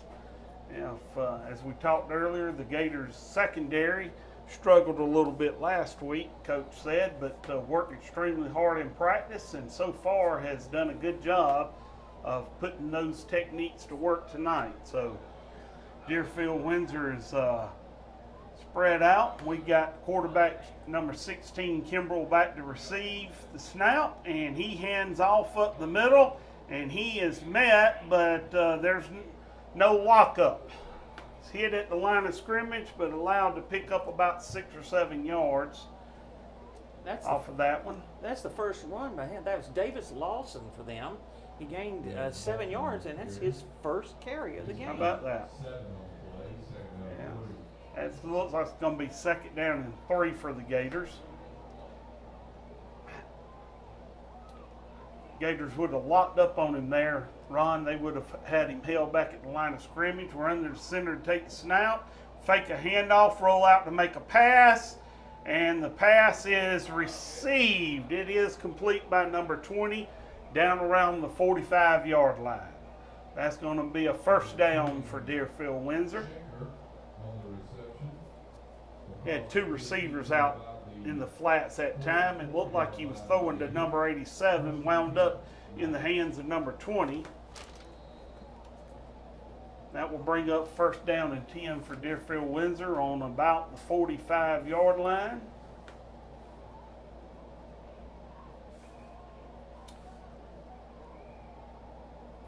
Deerfield comes to the line of scrimmage. Kimbrell back to receive the snap and shotgun, and he hands off to number 21, who dances around, makes a couple of spins, and finally he's brought down by just about the whole gate. He ain't down yet. He's still running, no whistle, and he picks up a 1st down off of that. He was hit probably 3 or 4 yards into the play and wound up picking up about 15 or more yards, Ron? Yes, at least. I think it's 16 actually. So, okay. But any way you look at it, it's a 1st down. Gonna be a 1st down and 10 to go for the Knights. They're pushing this ball down. Gonna be inside the 30-yard line. About the 28, I think.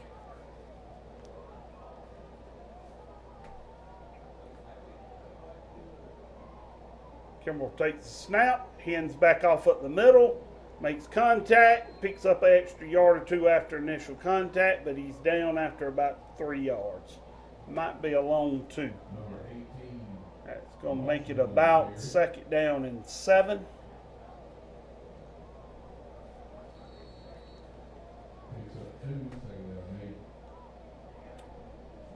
We're going to call it 2nd down and 8.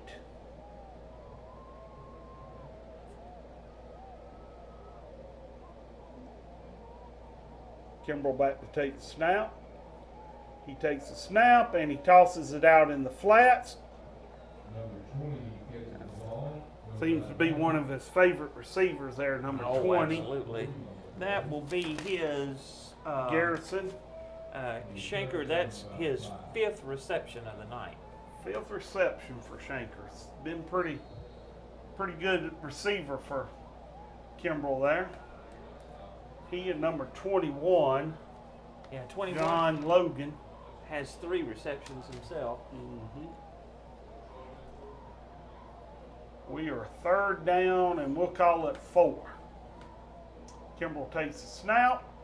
He's being rushed, and the Gators have got him. Gators have dropped him for about an 8 or 9 yard, well, it's going to be more than that. It's going to be about 15-yard loss, about 8 or 9 yards beyond the original line of scrimmage where they first started. It's going to be about the 38-yard line. I've got to add it up real quick. 38-yard line. That's a loss of 16. They'll take that anytime. So it's 4th and 20, and the way he's been punting, we don't know if it's going to be a good one or a bad one. His average for the game, by the way, is 17 yards.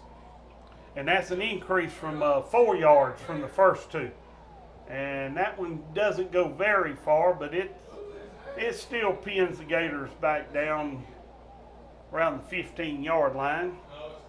And that's about as far back as they've actually started this game. Ron? Well, that's right. He's been kicking very poorly, but in this instance, he really didn't need the length. He needed just a little bit of pooch, and that's exactly what he got, although I think he took a full swing at it, excuse my French.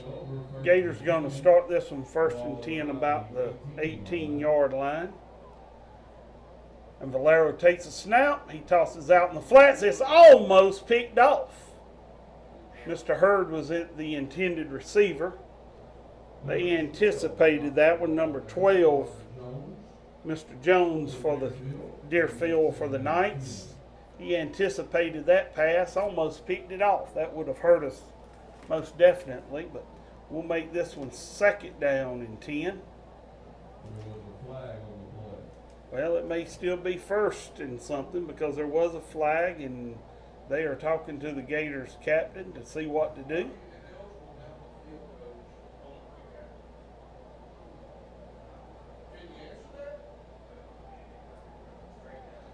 We believe the penalty was an illegal man downfield, but it was declined.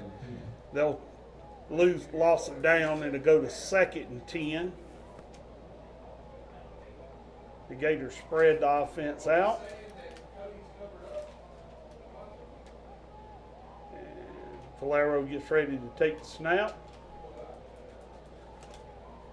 Time clock's running down 2-1. He has to take a timeout. Play clock just about got him on that one. Coach Gibson not real happy about that. Very understandable.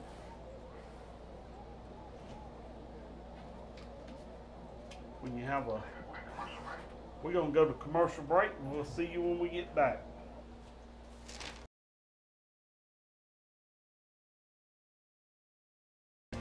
Hey folks, I'm Bear O'Brien, and over the last 40 years I've been able to share my mornings with you on radio, and I've also been able to share my inspirational message every morning. It's a chance for me to share my faith with you. Now we're bringing it to TV thanks to CTVBeam. You can catch us every Monday through Friday morning at 6 a.m. and 8 a.m., the inspiration of the morning. I'm so glad to share it with you. So please be watching every Monday through Friday at 6 a.m. and 8 a.m. I love you. God bless you. Welcome back to the Gators versus Deerfield Windsor here. We are in the 3rd quarter. The Gators are up 10-7. They've got it 2nd down and 10 on about the 15-yard line. Valero's back to receive the snap.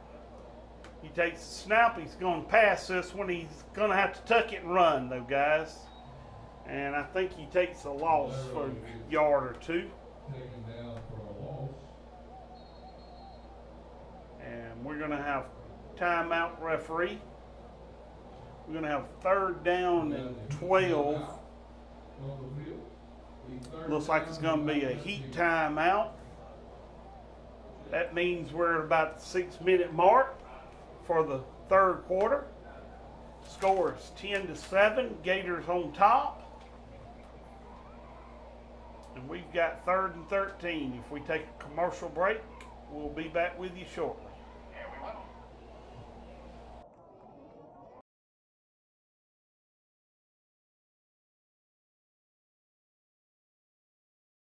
Hello everybody, I'm Sean Taylor, and I'm going to be your host for a new show called Tide Talk.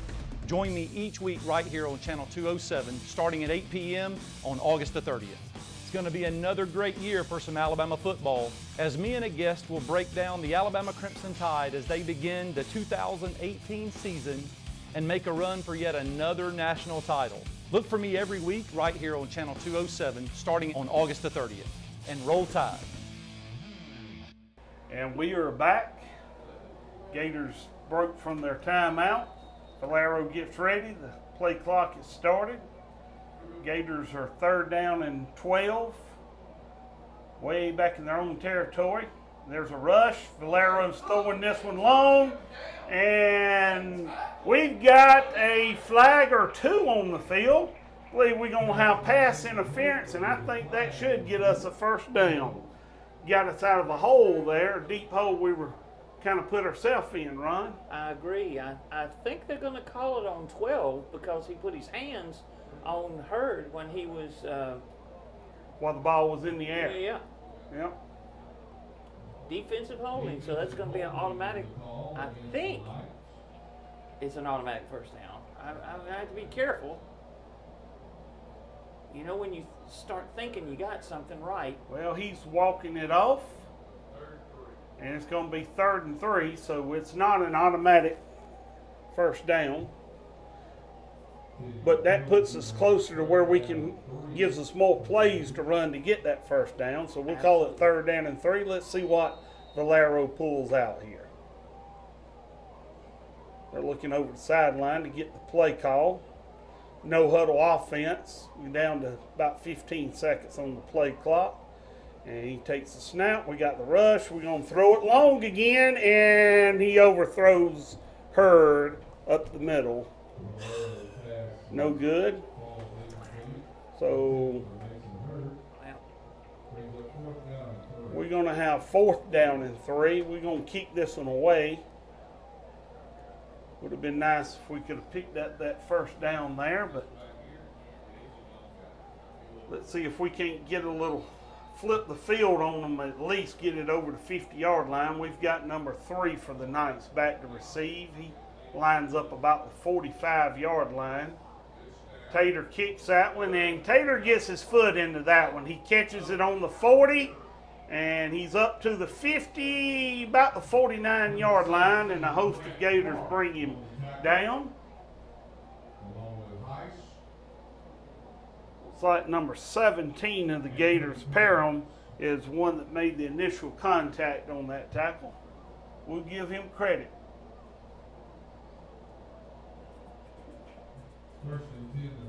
So the Knights still are on their own side of the territory, their side of the 50-yard line, starting on the 49, and it'll be 1st down and 10.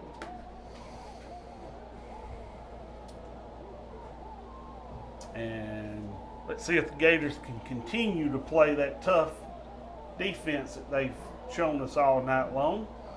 And they line up in the I formation for the 1st time. They hand the snap to the fullback up the middle. He picks up maybe a yard, maybe 2. Looks where they're going to spot him. Looks like they're being pretty generous with the spot there. Very generous, I would say. But I think that was his helmet that fell off that went that far, not the football. So we are 2nd down and 8.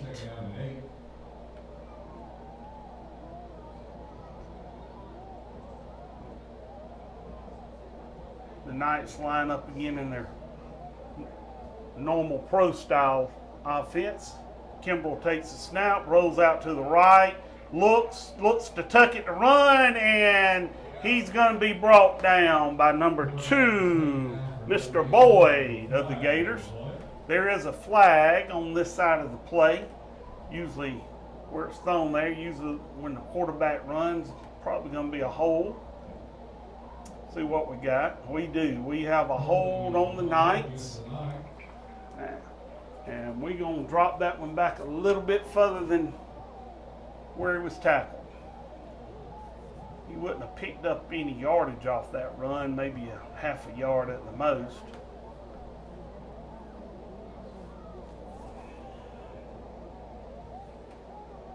Gators are going to take the penalty.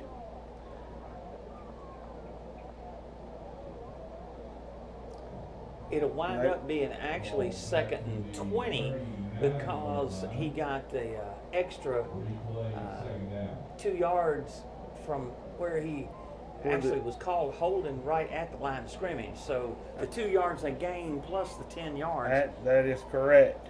So now it's 2nd and 20 at the 39. So we got 2nd and 20 at the 39. They line up in the I formation again for about the second time. We got a fake, and we're going to go long, and we're going to have a penalty. There was a pass was blocked away, but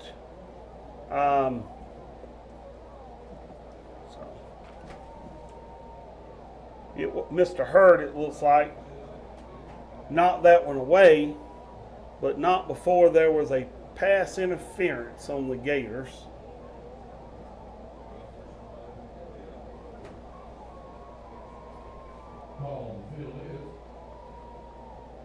Holding on the Gators.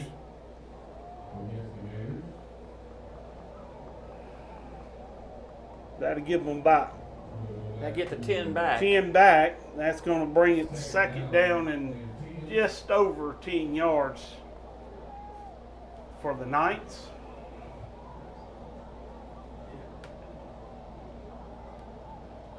Once again, score 10-7 Gators. The Knights are at the 49-yard line where they started this possession.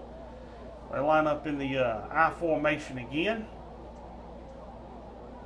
And we fake the snap. Looks like we might run a very similar play. We throw it out in the flats, and it's fumbled away by number 87 of the Knights. Pass should have probably been caught. 3rd down, about 10.5. That brings up 3rd down. We'll call it a 10 plus. And we should be getting close to the end of the 3rd quarter, too, I would think. We should be within a couple of minutes for sure. Let's see. Knights come up to the line of scrimmage in the pro offense style. Kimbrell takes a snap. He's throwing it to number 87 again, who catches it and is run out of bounds down the field about the 25-yard line. He was covered, but number 87 has a little size on him and big target for the quarterback to hit. We were right there with him, just didn't get our hands up in front of the ball soon enough. And that's their longest play from the line on a pass play. It was 26 yards. So we got 1st down, 25-yard line, 1st down and 10. Take the snap in the I formation, drops back to pass again, being chased by a host of Gators, but he gets away this time, and Crisco runs him down from the side. Or was that Crisco? No, that was B.J. Snell that brought him down that time. B.J. Snellgrove, 10th grader, considered a pretty good athlete by the coaches all around, but I don't know if you saw how quick he come across that field and made that tackle. He was being chased by a host of Gators, and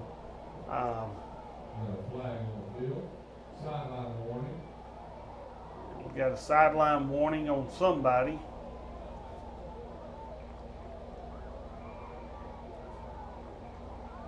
Yes, it's against the Gators. There's no yardage lost on it, just a warning. So we got 2nd down and about 6, maybe 7. Kimbrell comes to the line, I formation, hands off. No, he pulls it, keeps it himself, runs off tackle, picks up the first down, gets it down to around the 15-yard line.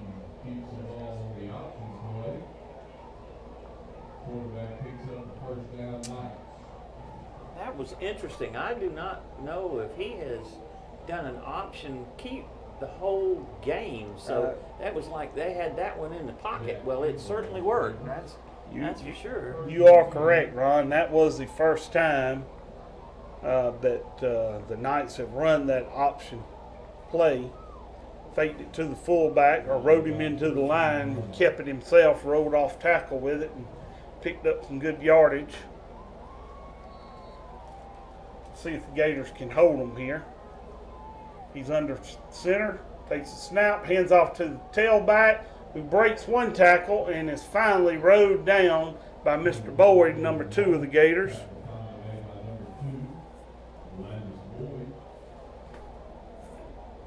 Mr. Boyd caught him from behind and brought him down. Well, that was good because 21's been one that's been pushing the pile earlier. So you are correct. Stopped him for no yardage on that one. He ran about 20 yards, but it was all sideways. So here we are, 2nd down and 10 on about the 15 again. Under center. He's going to throw it deep to number 20. So, and it's another touchdown, number 21. Or is that number 20? 20. That is number 20. Threw it over the defender's head, directly over his head. We were there, just wasn't prepared to stop the reception.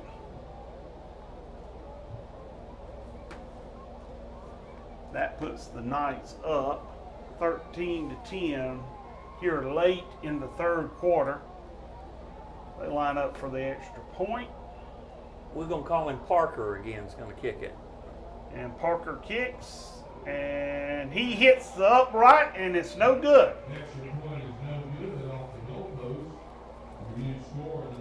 That is 13-10, and that's comforting to know just in case we had to kick us a.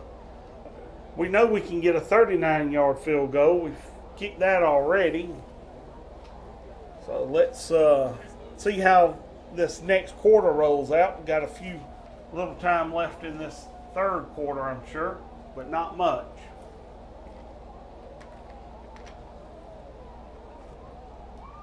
Really. Long game.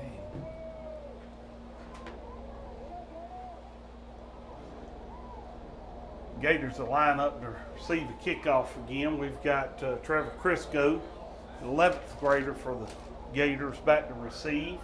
Crisco's received a few kickoffs and a few punts tonight and has done a good job of picking up some yardage off of each of those kicks.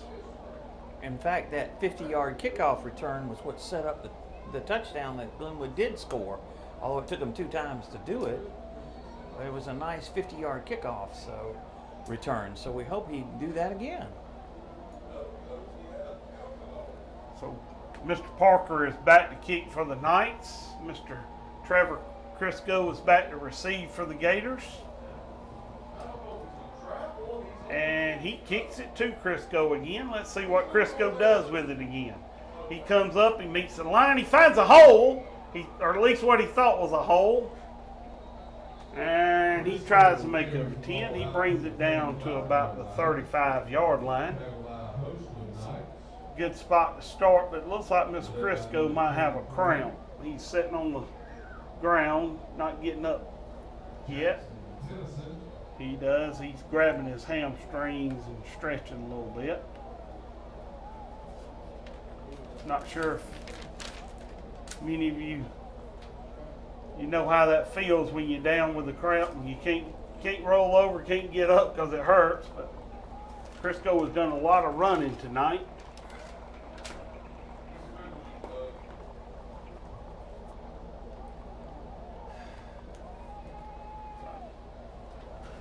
He comes off the field. The Gators will start on about the 35-yard line, and it'll be 1st down and 10. We've got a little motion on the Knights and got a flag, and looks like we're going to have offsides on the Knights. Haven't had very many offside penalties tonight, have we? We've had a couple, but not very many.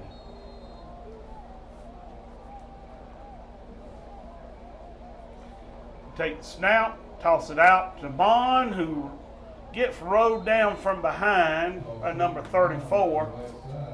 Number 14, Mon, has carried the ball very well tonight. Daryl Mon is an 11th grader, transfer from Chattahoochee County, Chatco as we call it around here. And they are ready for the snap. Valero's calling the signals. Still getting a play call from the coach on the sideline. We've moved formation around a little bit, do a little shifting. And he takes the snap, hands it off to Mon again, who's around the right side. Mon's going to pick up about 4 or 5. And that was started a 2nd and 5, and that's going to give us a first down with those 5 yards. Mr. Mon's been a workhorse tonight for us, has picked up several yards after initial contact every time. Let's see what we continue to run here. Gators at the line of scrimmage. Still receiving a call from Coach Gibson on the sideline. Shift formation. And we're going to hand it back off to Mon up the middle, who gets stopped at the line of scrimmage. Might have dropped him for just a little loss. Let's see how we get marked here. Looks like we may have 2 different markings from. Yeah, they've been given real nice marks. He didn't lose anything, which I thought he did. It's back to the line of scrimmage. So 2nd and 10. 2nd and 10. Take the snap. Oh, that one's high and outside. Tried to throw that one to Hurd, number 4 for the Gators. That one sailed on us. It has been raining here tonight. I'm sure the balls are kept as dry as possible with ball boys down there, but there's still a tendency to get a little moisture on them. So that brings up 3rd down and about 9. Got a high snap. Valero goes up and gets it, and that one's going to be too long. That one's he's going to outthrow Crisco. Not sure if Crisco's 100% on running. He walked off the field earlier with cramps. He may have run that one down in the 1st quarter, but not sure he was going to catch it here late in the 3rd quarter. That brings us 4th down and 9. Just past the 48-yard line. The Gators looks like they're going to take a timeout. That might be the end of the quarter. I think it's the end of the quarter. End of the quarter. It's hard to tell what's going on with no scoreboard. And we're going to go to a commercial break.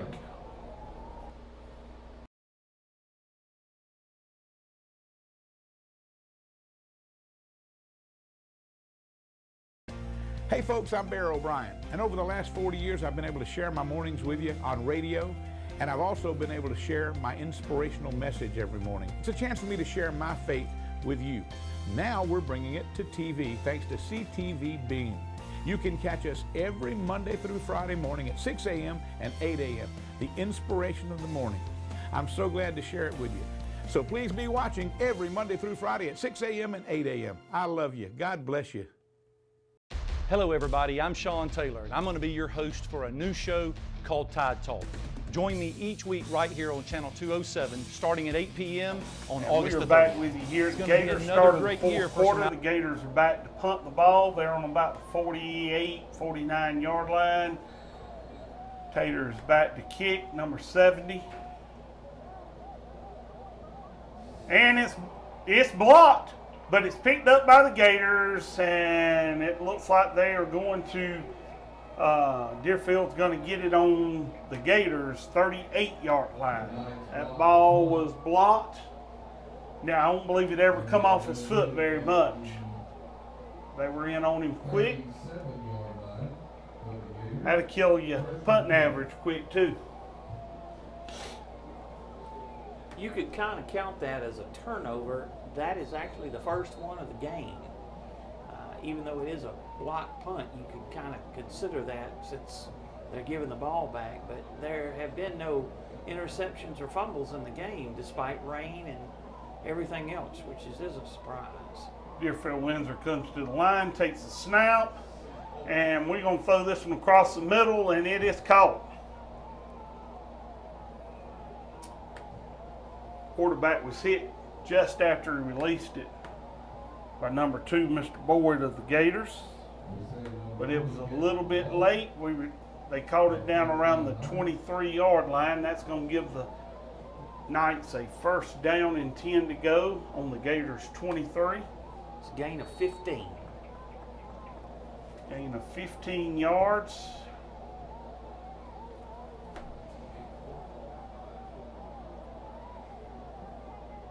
Takes a snap, hands off number 21 around the left side. He keeps spreading it out, and he's going to have about 6 or 7 yards by the time he's pushed out of bounds on the sideline of the Knights. Number 21 Logan picks up about 6 or 7 yards. We'll call it second down and 4 on the Gators 17-yard line. Deerfield comes to the line.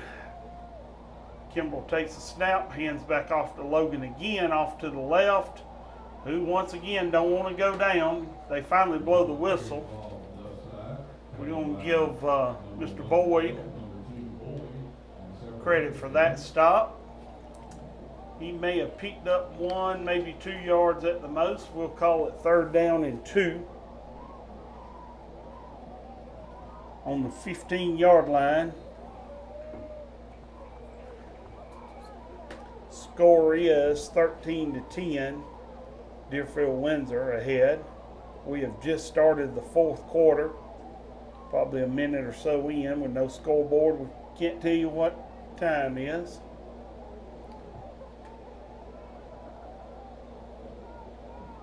Takes a snap, and he throws it to the corner end zone, but nobody's there to catch it. Throws it over the receiver's head a little bit. Been covered very well by the secondary on that play. Looked like there was a little hand fighting, but actually both the receiver and the defensive back, just nothing real bad, but I guess they just decided that they were going to let that go. I noticed that too, Ron. Looked like a good no call. Yeah, I agree. Because both of them were guilty.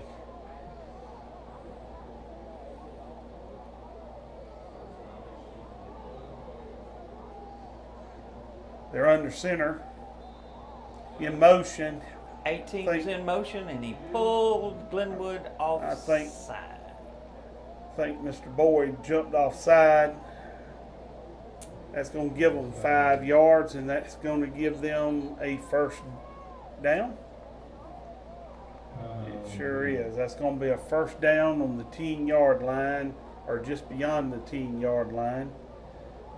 Not enough room, I don't believe, for a chain or not going up, so that's going to be less than 10 yards. Yeah, it's just inside the 10, so we'll say it may be the 9. It's really hard to tell from this far away, but it's first and goal. First and goal as the Knights come to the line. They're going to line up in that I formation again. They've only done that a few times tonight. And they hand off to the fullback, who gets hit immediately at the line. He picks up 1 or 2, it seemed like, before he finally got slung down. See where they spot him. He didn't get the spot that time. They actually backed it up a couple of feet. I'm thinking that was 21 that carried the ball again, but I'm not sure. But I think it was 34. 34? Mm-hmm. And we got... Whoever it was, he didn't get anything. Kimbrell back to take the snap from shotgun, and they're going to take a timeout and talk this one over. Second down and 11, and we're going to go to a commercial timeout here.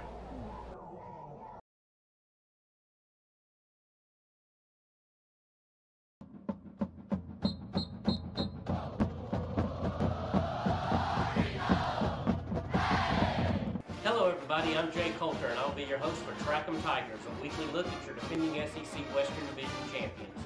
This season I'll be joined by guests from around the community that love Auburn football as much as you do. As usual, there are high expectations on the Plains. We'll look ahead to Saturday and get you ready for a big day of Tiger football. Join me each Thursday at 8:30 p.m. and again on Saturday at 12:30 p.m. right here on CTVBeam as Auburn makes another title run. War Eagle. We're back. Welcome back. Gators here early in the fourth quarter. Backed up in their own territory. The Knights are on about the 11-yard line with second down and goal to go on the 11. Let's see if the Gators can play some tough defense here. He goes under center for snap. Goes in motion.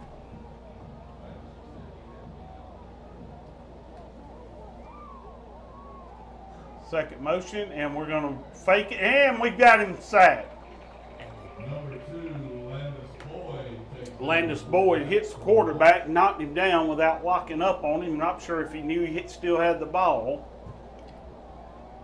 But we'll take it. But when you're that big and you hit somebody, you're bound to fall to the ground anyhow.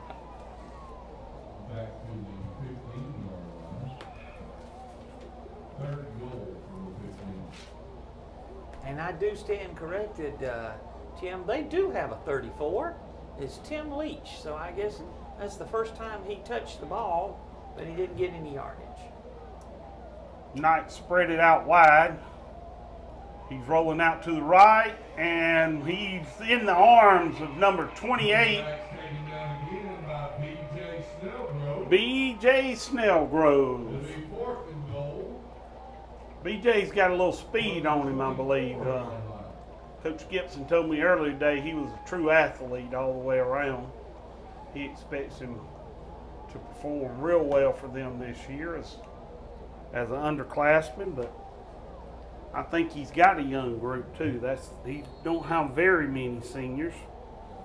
You know, that is their 5th sack of the game. So even though they have thrown the ball a lot, they're still getting some pressure on the quarterback, and that's what you like to see. All right, so the Knights come to the line about the 25-yard line, so it's going to be fourth down.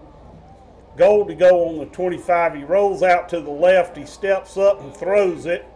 And it is going to be incomplete. It hits him in the hands, but the Gators knock it away. And that's incomplete. There'll be a turnover on downs. First and 10, the Gators. That number 20, Crisco, that was involved in that. And number 10, Harper, Jacob Harper and Trevor Crisco were both on that one. Knock that away. The Gators going to take over on downs. Make it first down and 10 to go. Backed up in their own territory on about their own 25-yard line.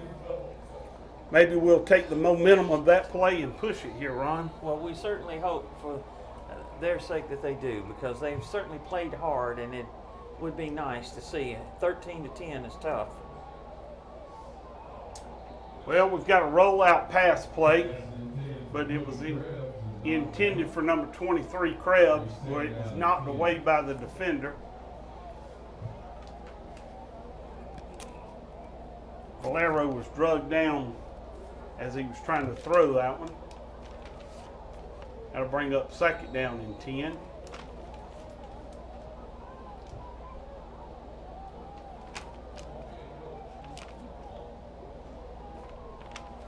Valero back to take the snap. Looks like he's going to throw it again. He's going to throw it out to a screen. He overthrows number 7, Lawrence Vincent, there on the screen play.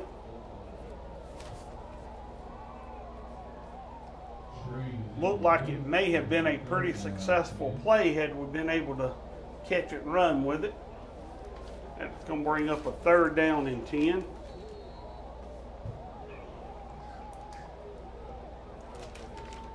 Valero gets the call from the coach on the side, breaks the huddle.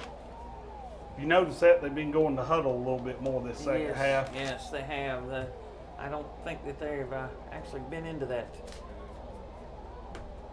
Valero takes a snap, drops back to pass, throws it out in the flats to Lawrence again. Lawrence Vincent, who breaks the first tackle and outruns the rest of them. He's brought down about the 45-yard line on the Knights' 45-yard line. Gets across midfield with that one. We got 1st and 10 Gators. Gators are already lined up over the ball, ready to go. Looks like we're going to go back to that no huddle for a few plays here for sure. That was a nice 33-yard pass. And we take the snap, we throw it out in the flats to Crisco and overthrow him to the left that time. Crisco had a one-on-one situation there, and Mike could have shook it away and got away for about 10 yards or more if we could bring that catch down, but a little bit high on out in the flats. Rollout pass. Mons is going back in the game, and Vincent's coming in for a breather. He certainly deserves it after that great catch. So here we go. We're going to go to the line of scrimmage. Valero's clock's running down to about 5-6 seconds. Valero takes a snap. He hands off to Mon up the middle. Oh, Mon runs that one sideways and back. He actually had about 4 yards on the carry and might have wound up getting 1.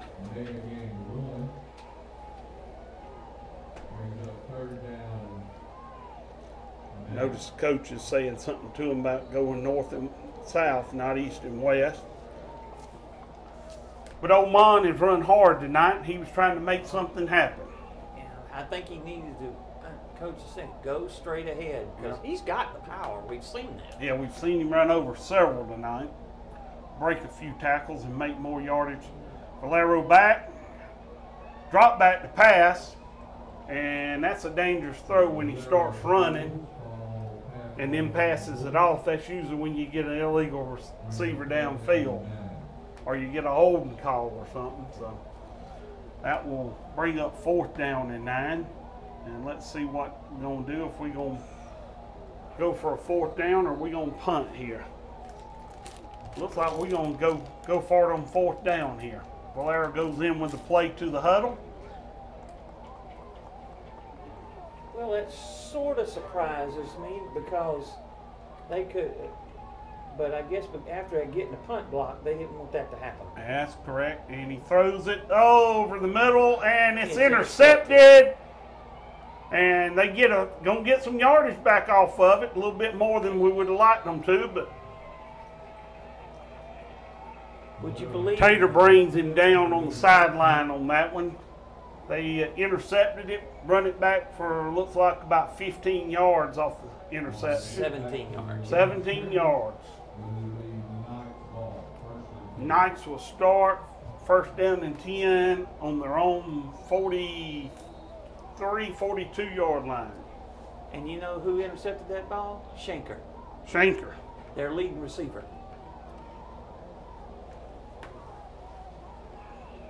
How many yards does Schenker have so far? As far as pass receiving, well, let's take a look at that and see, because he has done his share. We've got a timeout on the field. We're going to take a commercial break here.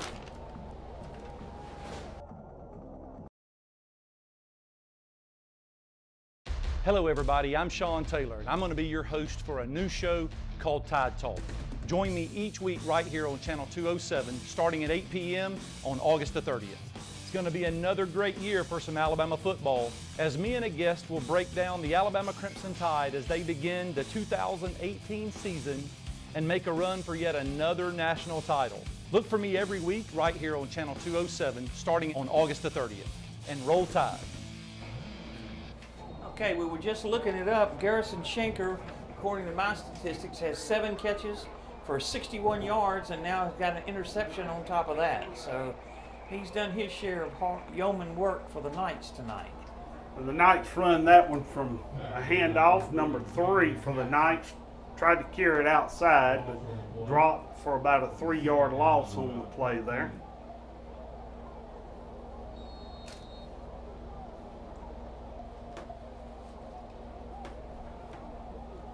Knights line up. Kimbrell back still as quarterback to take the snap. He rolls out to his right where he's met by Mr. Boyd, but yet he's caught from behind by a gentleman I was just thinking. I hadn't said much about Randy Bell tonight. He'd been a little on the quiet or just hadn't been noticed a lot, but Randy caught him from behind, brought him down for another sack. That's going to make it about 3rd and 20. 3rd and 20? Yeah, 20, 21 yards. I got a 7-yard sack on it, so. We've got about 35-yard line. And that was a good play by Randy Bell there. Needed that one desperately. That's the 4th sack in the second half by the Glenwood. We have a flag on the sideline. Flag on the play.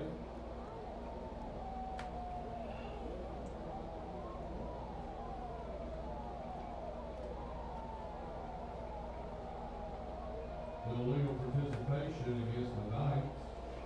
We're going to call that one illegal participation. They move them back 5 yards. After they had broke the huddle, they subbed one of the players for the Knights, and you can't do that after they break the huddle. I didn't catch that. That was a good catch. So we're going to have 3rd down and a long 22, 23, 24 yards. Let's call it 25. On the 30-yard line, they take the snap, and they throw it across the middle to number 21, who's been one of their main receivers. And he's brought down quick by Randy Bell, but we're going to have flags on the play.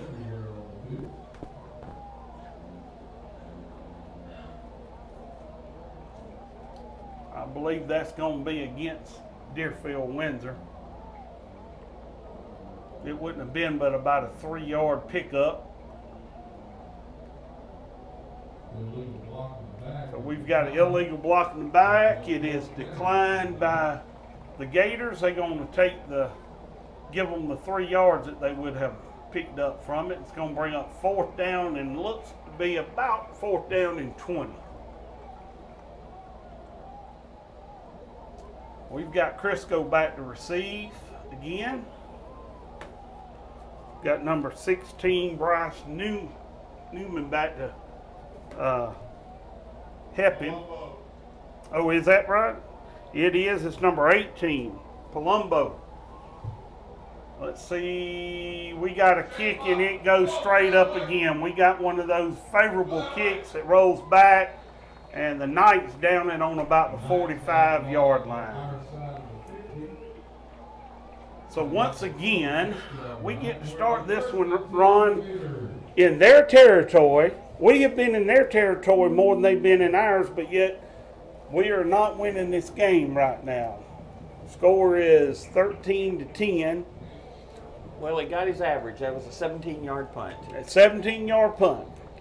Young man's average for the night. Valero back to receive the snap. Hurd's in motion. And Valero is brought down, dropped for a sack, tripped up. He falls for about 4 or 5 yard loss there. That's going to give us a 2nd down. Ooh, it's more than 4 or 5. It's more like 6. Yeah, it's going to give us about a 2nd down and 16. Gators line up, line of scrimmage. Valero back to, and he tosses it to Lawrence out wide, who runs, gets hit at the line of scrimmage. And Vincent is brought down, probably loses a yard. We're going the wrong way, boys.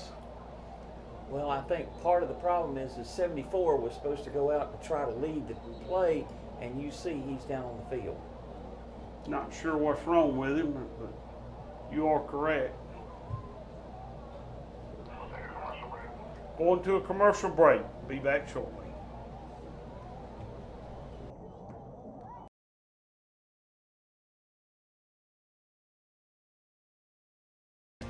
Hey folks, I'm Bear O'Brien, and over the last 40 years I've been able to share my mornings with you on radio, and I've also been able to share my inspirational message every morning. It's a chance for me to share my faith with you. Now we're bringing it to TV thanks to CTVBeam. You can catch us every Monday through Friday morning at 6 a.m. and 8 a.m., the inspiration of the morning. I'm so glad to share it with you. So please be watching every Monday through Friday at 6 a.m. and 8 a.m. I love you. God bless you. Hello everybody, I'm Sean Taylor, and I'm going to be your host for a new show called Tide Talk. Join me each week right here on Channel 207, starting at 8 p.m. on August the 30th. It's going to be another great year for some Alabama football, as me and a guest will break down the Alabama Crimson Tide as they begin the 2018 season and make a run for yet another national title. Look for me every week right here on Channel 207, starting on August the 30th. And roll Tide.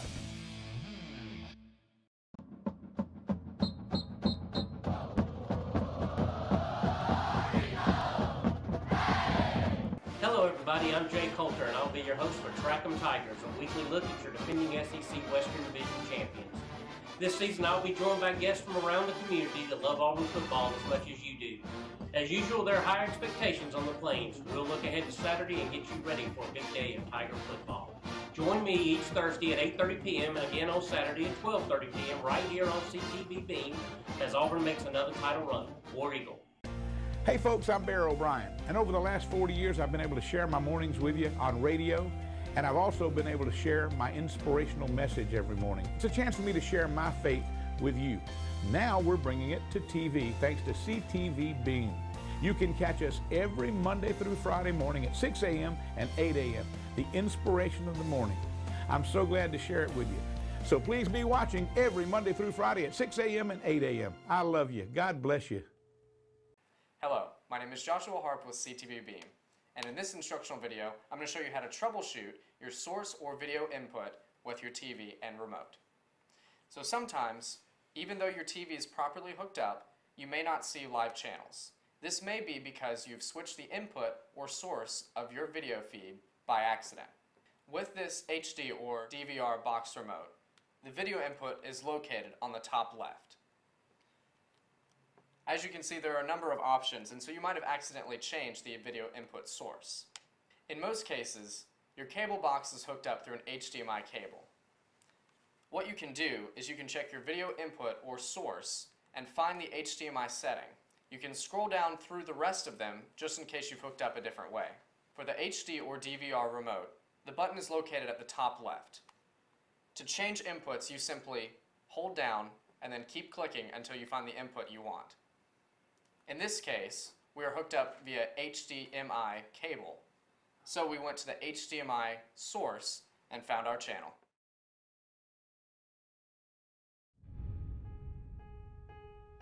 Problems.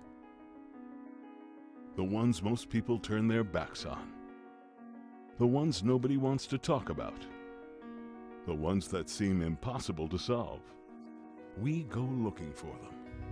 We find every dollar we can to address them. But we are more than the fundraisers.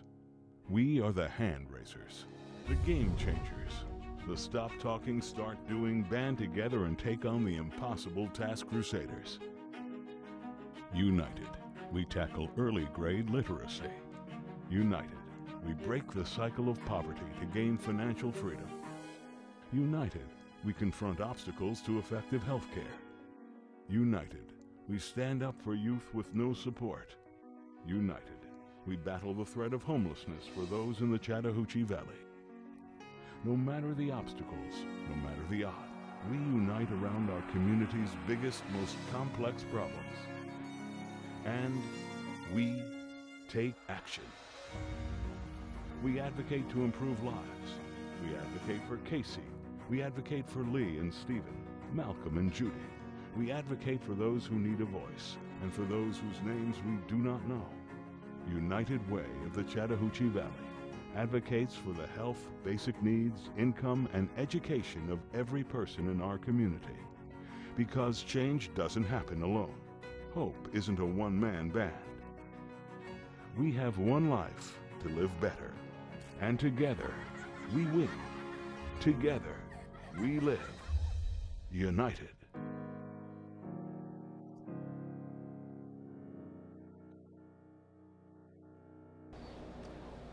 Ladies and gentlemen, welcome back to the Gators. We're still in a injury timeout. We have number 74, Wade Henderson, a senior offensive lineman for the Gators that is being looked at right now by the trainers. EMS is on the field with a stretcher to help him off.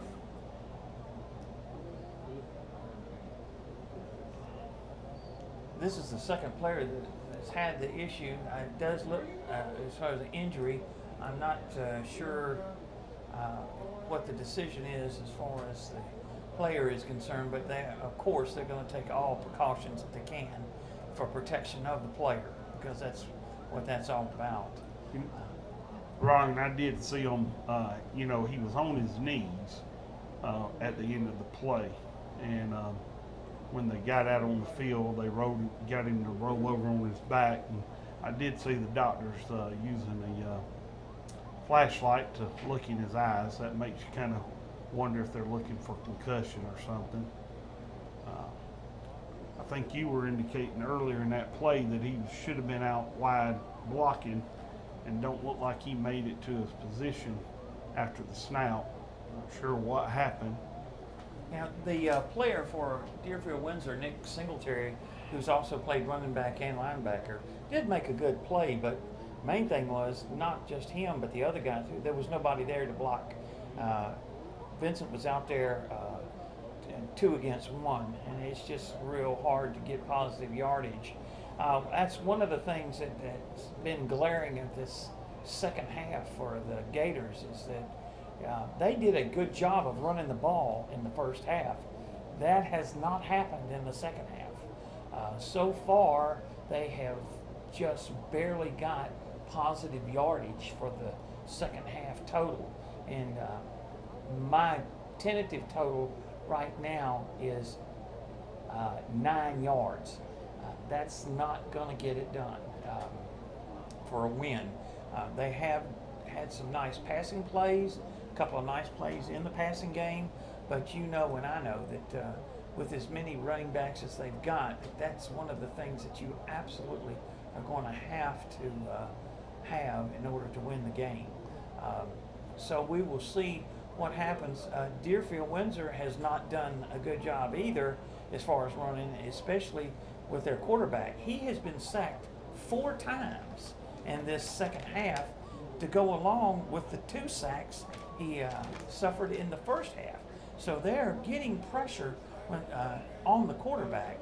That's why when that one go-ahead score where he had the quarterback option, I don't think he's run that with that one time, but he got him a first down. And it also was a key play because they got the go-ahead score. We're still in the injury timeout, and we certainly hope all the best for Wade, because he was a stalwart, and the offensive line is key for Glenwood. So we will stand by to see what happens.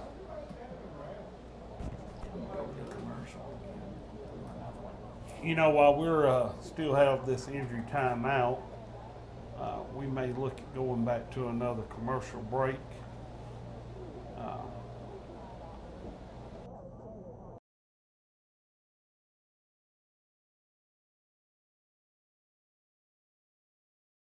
Hello everybody, I'm Sean Taylor, and I'm going to be your host for a new show called Tide Talk. Join me each week right here on Channel 207, starting at 8 p.m. on August the 30th. It's going to be another great year for some Alabama football, as me and a guest will break down the Alabama Crimson Tide as they begin the 2018 season and make a run for yet another national title. Look for me every week right here on Channel 207, starting on August the 30th. And roll Tide.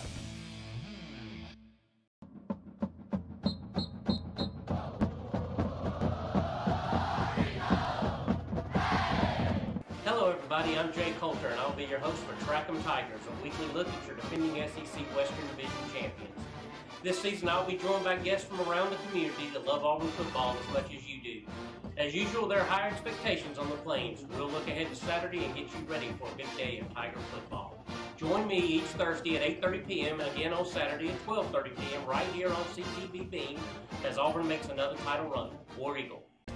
Hey folks, I'm Bear O'Brien, and over the last 40 years I've been able to share my mornings with you on radio, and I've also been able to share my inspirational message every morning. It's a chance for me to share my faith with you.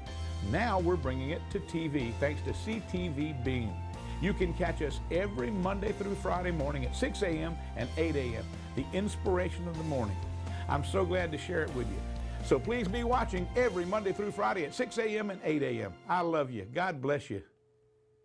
Hello, my name is Joshua Harp with CTVBeam, and in this instructional video, I'm going to show you how to troubleshoot your source or video input with your TV and remote.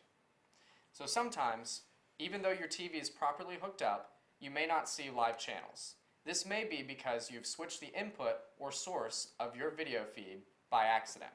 With this HD or DVR box remote, the video input is located on the top left.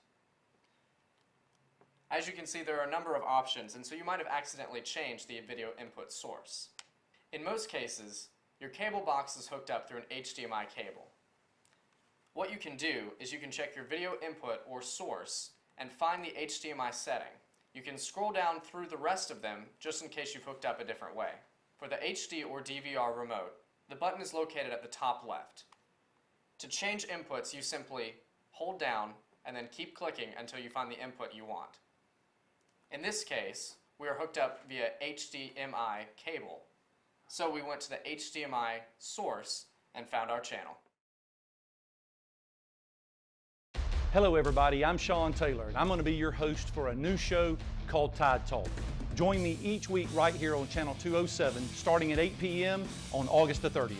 It's going to be another great year for some Alabama football, as me and a guest will break down the Alabama Crimson Tide as they begin the 2018 season and make a run for yet another national title. Look for me every week right here on Channel 207, starting on August the 30th. And roll Tide.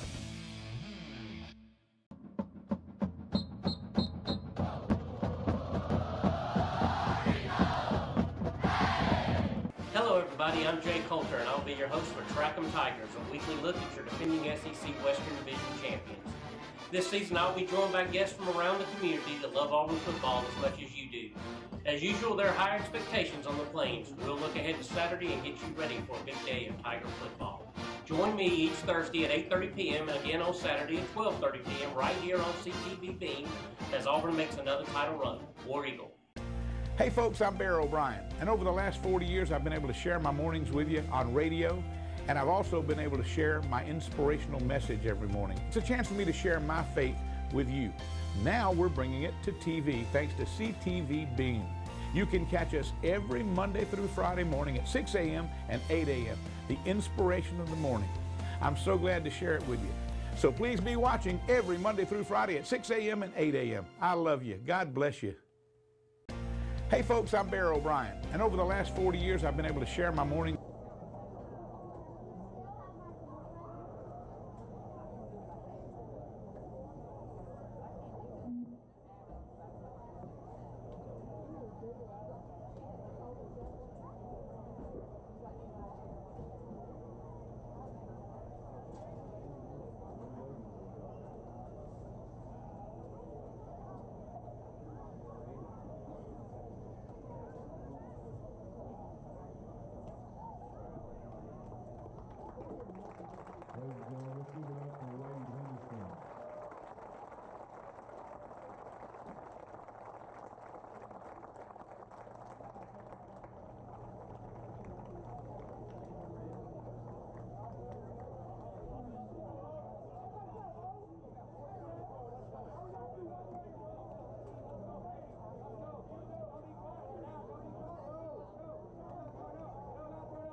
Ladies and gentlemen, we are back with you live here at the Gators.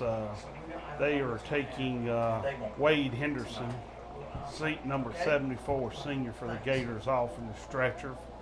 Not sure exactly what the injury may have been. I believe it was a above the shoulder injury because they left his helmet on, took his face mask off. We have been told there's 4 minutes and 20 seconds left in the game. No scoreboard working tonight. Gators down 13-10. They have the ball on their own 46-yard line, third down and about 17. Third down and 17, all at the 47-yard line. And the Gators are going to line up and get ready to receive their snap. It's getting down to cases now, Tim. Thanks for covering for me while I did some other work. And we hand off. Nope, we fake the handoff. Throw out in the flats to Crisco. Crisco's going to get by one. He's going to be brought down about the 42, 43-yard line. That's going to get us closer to a first down, but not quite first down. That was a nice block come back by Ben Bankston to break him loose for a few more yards. But we're going to have fourth down and 7 to go. We're on about the 43-yard line. So Gators line up. Got Vincent behind the quarterback. Valero takes a sweep. He fakes a handoff, fakes a sweep, and Vincent breaks 2 tackles, 3 tackles, and he carries a couple down for a first down. Picked up 10, maybe 20 yards off that run. That was an impressive play. I even got lost a little on that. And Gators hurry up in the offense on this one, Ron. Yeah, Looks like they're going first down and 10 on about their 17-yard line. He hands off to Vincent to the left again, and Vincent is drugged down by his shirt, but they had to catch him from behind. Number 7, Lawrence Vincent around the left end. It's going to be close to another first down, but it's going to be about second down and 2. We give him 8 yards on that one. Vincent goes out and Munn comes in. Munn's been strong. We faked the Munn and we are past, but he was in the grass when he got it off, but we're going to call that an incomplete pass. Intended receiver was Ben Bankston, number 12, who come back to try to receive that, but Valero actually did a good job of getting rid of that ball, not taking the sack. He really That's did. Third down and 2. We've run the ball hard. There's no reason we shouldn't be able to pick 2 yards up. And Valero gets a bad snap and tried to keep it. It should have been intended to go to Munn, but with the snap, he couldn't get it to him.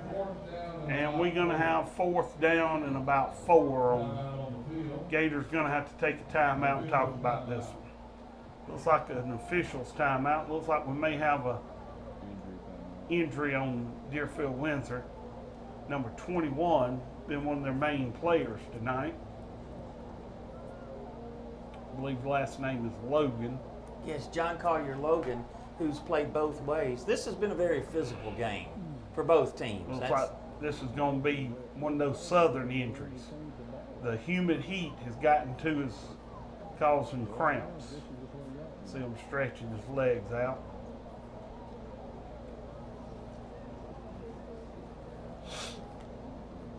We're glad it's no more than that, or hope it's no more than that.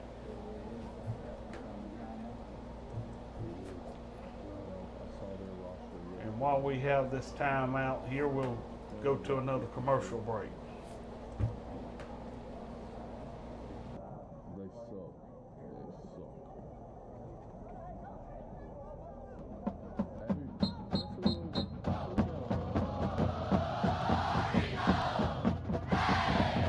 Hello everybody, I'm Jay Coulter and I'll be your host for Track 'em Tigers, a weekly look at your defending SEC Western Division champions. This season I'll be joined by guests from around the community that love Auburn football as much as you do. do. As usual, there are higher expectations on the Plains. We'll look ahead to Saturday and get you ready for a big day of Tiger football. Join me each Thursday at 8:30 p.m. and again on Saturday at 12:30 p.m. right here on CTVBeam as Auburn makes another title run. War Eagle. And we're back. 4th down and 4 to go for the Gators. Down on about the 20-yard line, close to it. Less than 4 minutes left in this ball game, probably close to 3 minutes. Gators spread it all out. They're going to have to go for it here with 4th down. The snap, and we hear whistles. We got timeout on the Gators.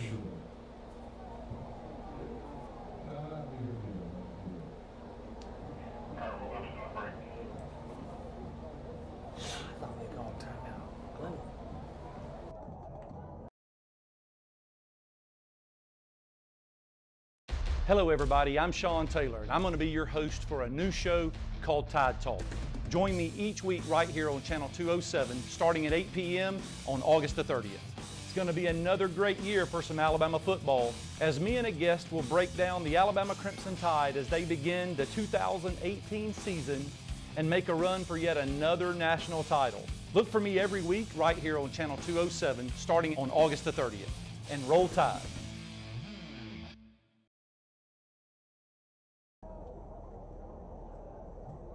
And we're back live with you, still in a timeout on the field. Gators have got it 4th down and 4 late in this 4th quarter, about 3 minutes or so left to go in the game. We're not exactly, sorry to step on you, Tim. Mm-hmm. We're not exactly sure who the timeout was charged to. They announced timeout Deerfield Windsor, but they pointed toward Glenwood, so we don't know. So the Gators line up, 4th down and 4. Looks like we're trying to draw them off sides with no success. So we're going to call another play, call a little audible here. Let's go! Vincent's trying to get in position. We're down to 2-1, and we call timeout Gators. We're about out of time.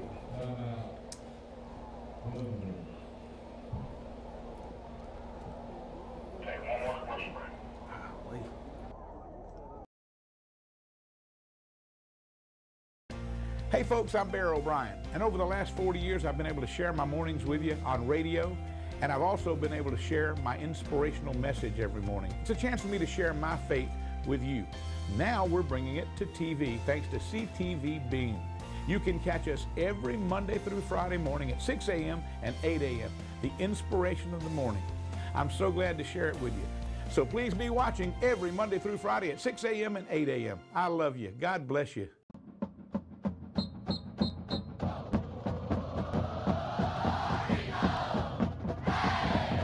Hello everybody, I'm Jay Coulter and I'll be your host for Track 'em Tigers, a weekly look at your defending SEC Western Division champions.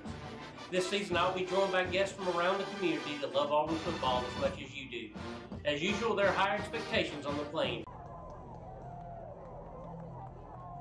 We are back again. Let's try this one more time. 4th down and 4 to go. We've had a few timeouts here lately. Gators are lining up. This is a put it all on the table play right here.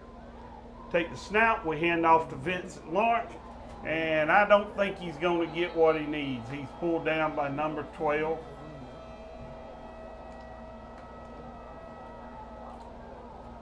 And Gators going to turn that one over to Deerfield on downs, and it is going to be 1st down and 10 on about the 23-yard line.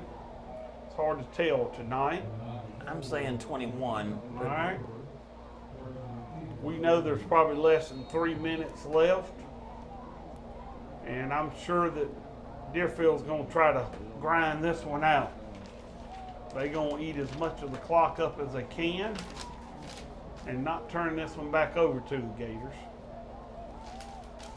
Gators trying to get lined up on defense. Take the ball from under snap, sweep it out to the left. Ooh, and he's hit hard, and we had a fumble, but he was hit hard at the line of scrimmage. Looked like Randy Bell. May have been Mr. Jackson on that one, but he was hit extremely hard at the line of scrimmage. It actually looked like he did fumble the ball, and the ball bounced right back into him when he fell. Well, we might get a little lucky here. Let's see if we can't make something happen, Gators. The Gators get ready. The Knights come to the line of scrimmage. Quarterback is going under center, going in the I formation. And he's going to hand off to the tailback, who has run very strong tonight when he's gotten the ball. And he might have picked up 3 or 4 yards there. Logan's been hard to bring down each time he's had the ball in his hands tonight. It's going to be 3rd down and about 4 to go.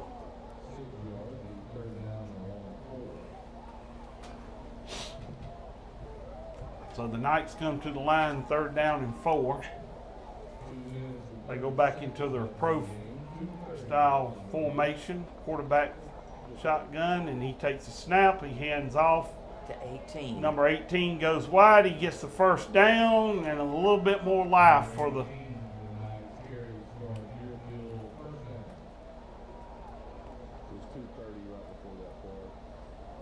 they announced that there was 2 minutes and 30 seconds left in the game prior to that play, so I'm sure they're going to start milking that clock now as much as they can. I don't expect them to be passing a whole lot now. Going to have 1st down and 10 to go here. Ron, Deerfield will come to the line with 1st down and 10 to go. Looks like they're on about the 35-yard line, somewhere in there. Yeah. They're in the I formation.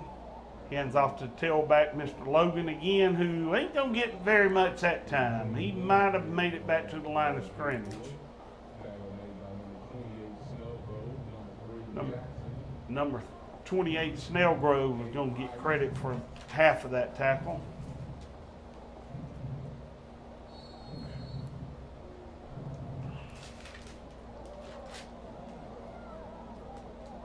Gators need to get the ball back and do something quick with it. They need to make something happen here to get it back quick.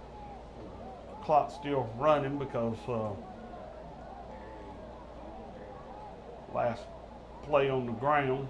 Keep the clock live.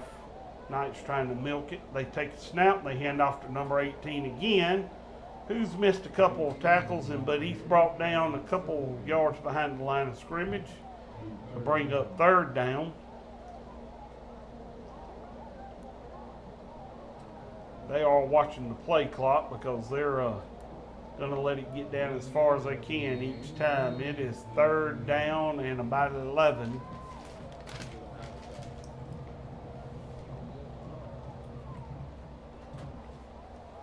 Gators line up. Knights come to the line. Kimbrell goes under center for the snap. I can't believe he's going to pass. He's in the I formation. Gators are up on the line, and we got a timeout, Knights. And we'll go to another commercial break here.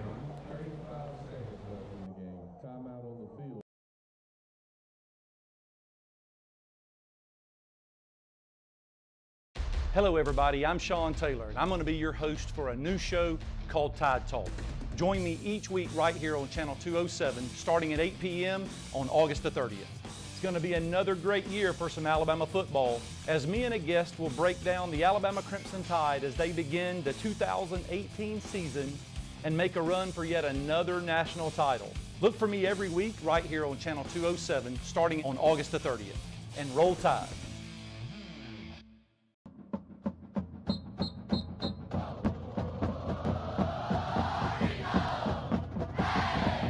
Hello everybody, I'm Jay Coulter and I'll be your host for Track 'em Tigers, a weekly look at your defense. Welcome back, ladies and gentlemen. We are late in the 4th quarter. Not sure exactly how much time is left. Somewhere around a minute or less than a minute. Knights have it 3rd down and 11. and they're just trying to eat the clock up. And they take the snap, he drops back to pass, but I don't see a receiver. He's going to run that one. Ooh, and he gets hit hard by a host of Gators. Looks like Mr. Boyd led that squad on the tackle. He might have picked up one or two. And it's going to be 4th down and about 8 or 9.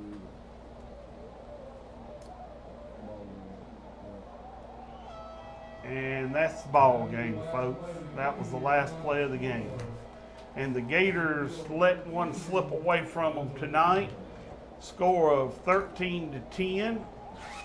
Played hard, had a couple of snake bites, but we want to thank you for watching Gators in the Swamp tonight on CTVBeam TV. We invite you to watch us again next Friday night as the Gators will play Bessemer here at home in the Swamp. Enjoyed my first time here with Mr. Ron Frazier, and really helped me a lot, and hope to look forward to seeing you guys next week. Ron, you got anything you want to say before we leave? No, I think it was just a good, hard-fought game, and I know that Glenwood would have loved to have had some of those scores count that were called back, but that's high school football, and this is a good team.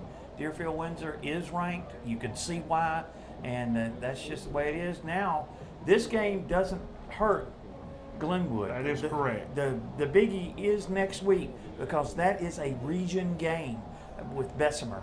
So now we're going to start the meat of the season, and that's now a must-win.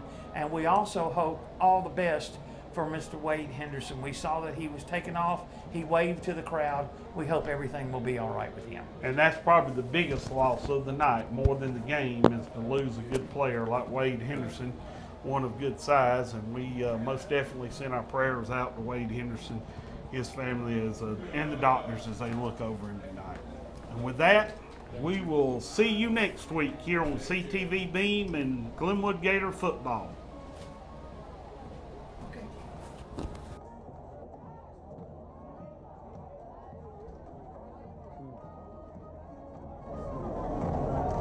Oh.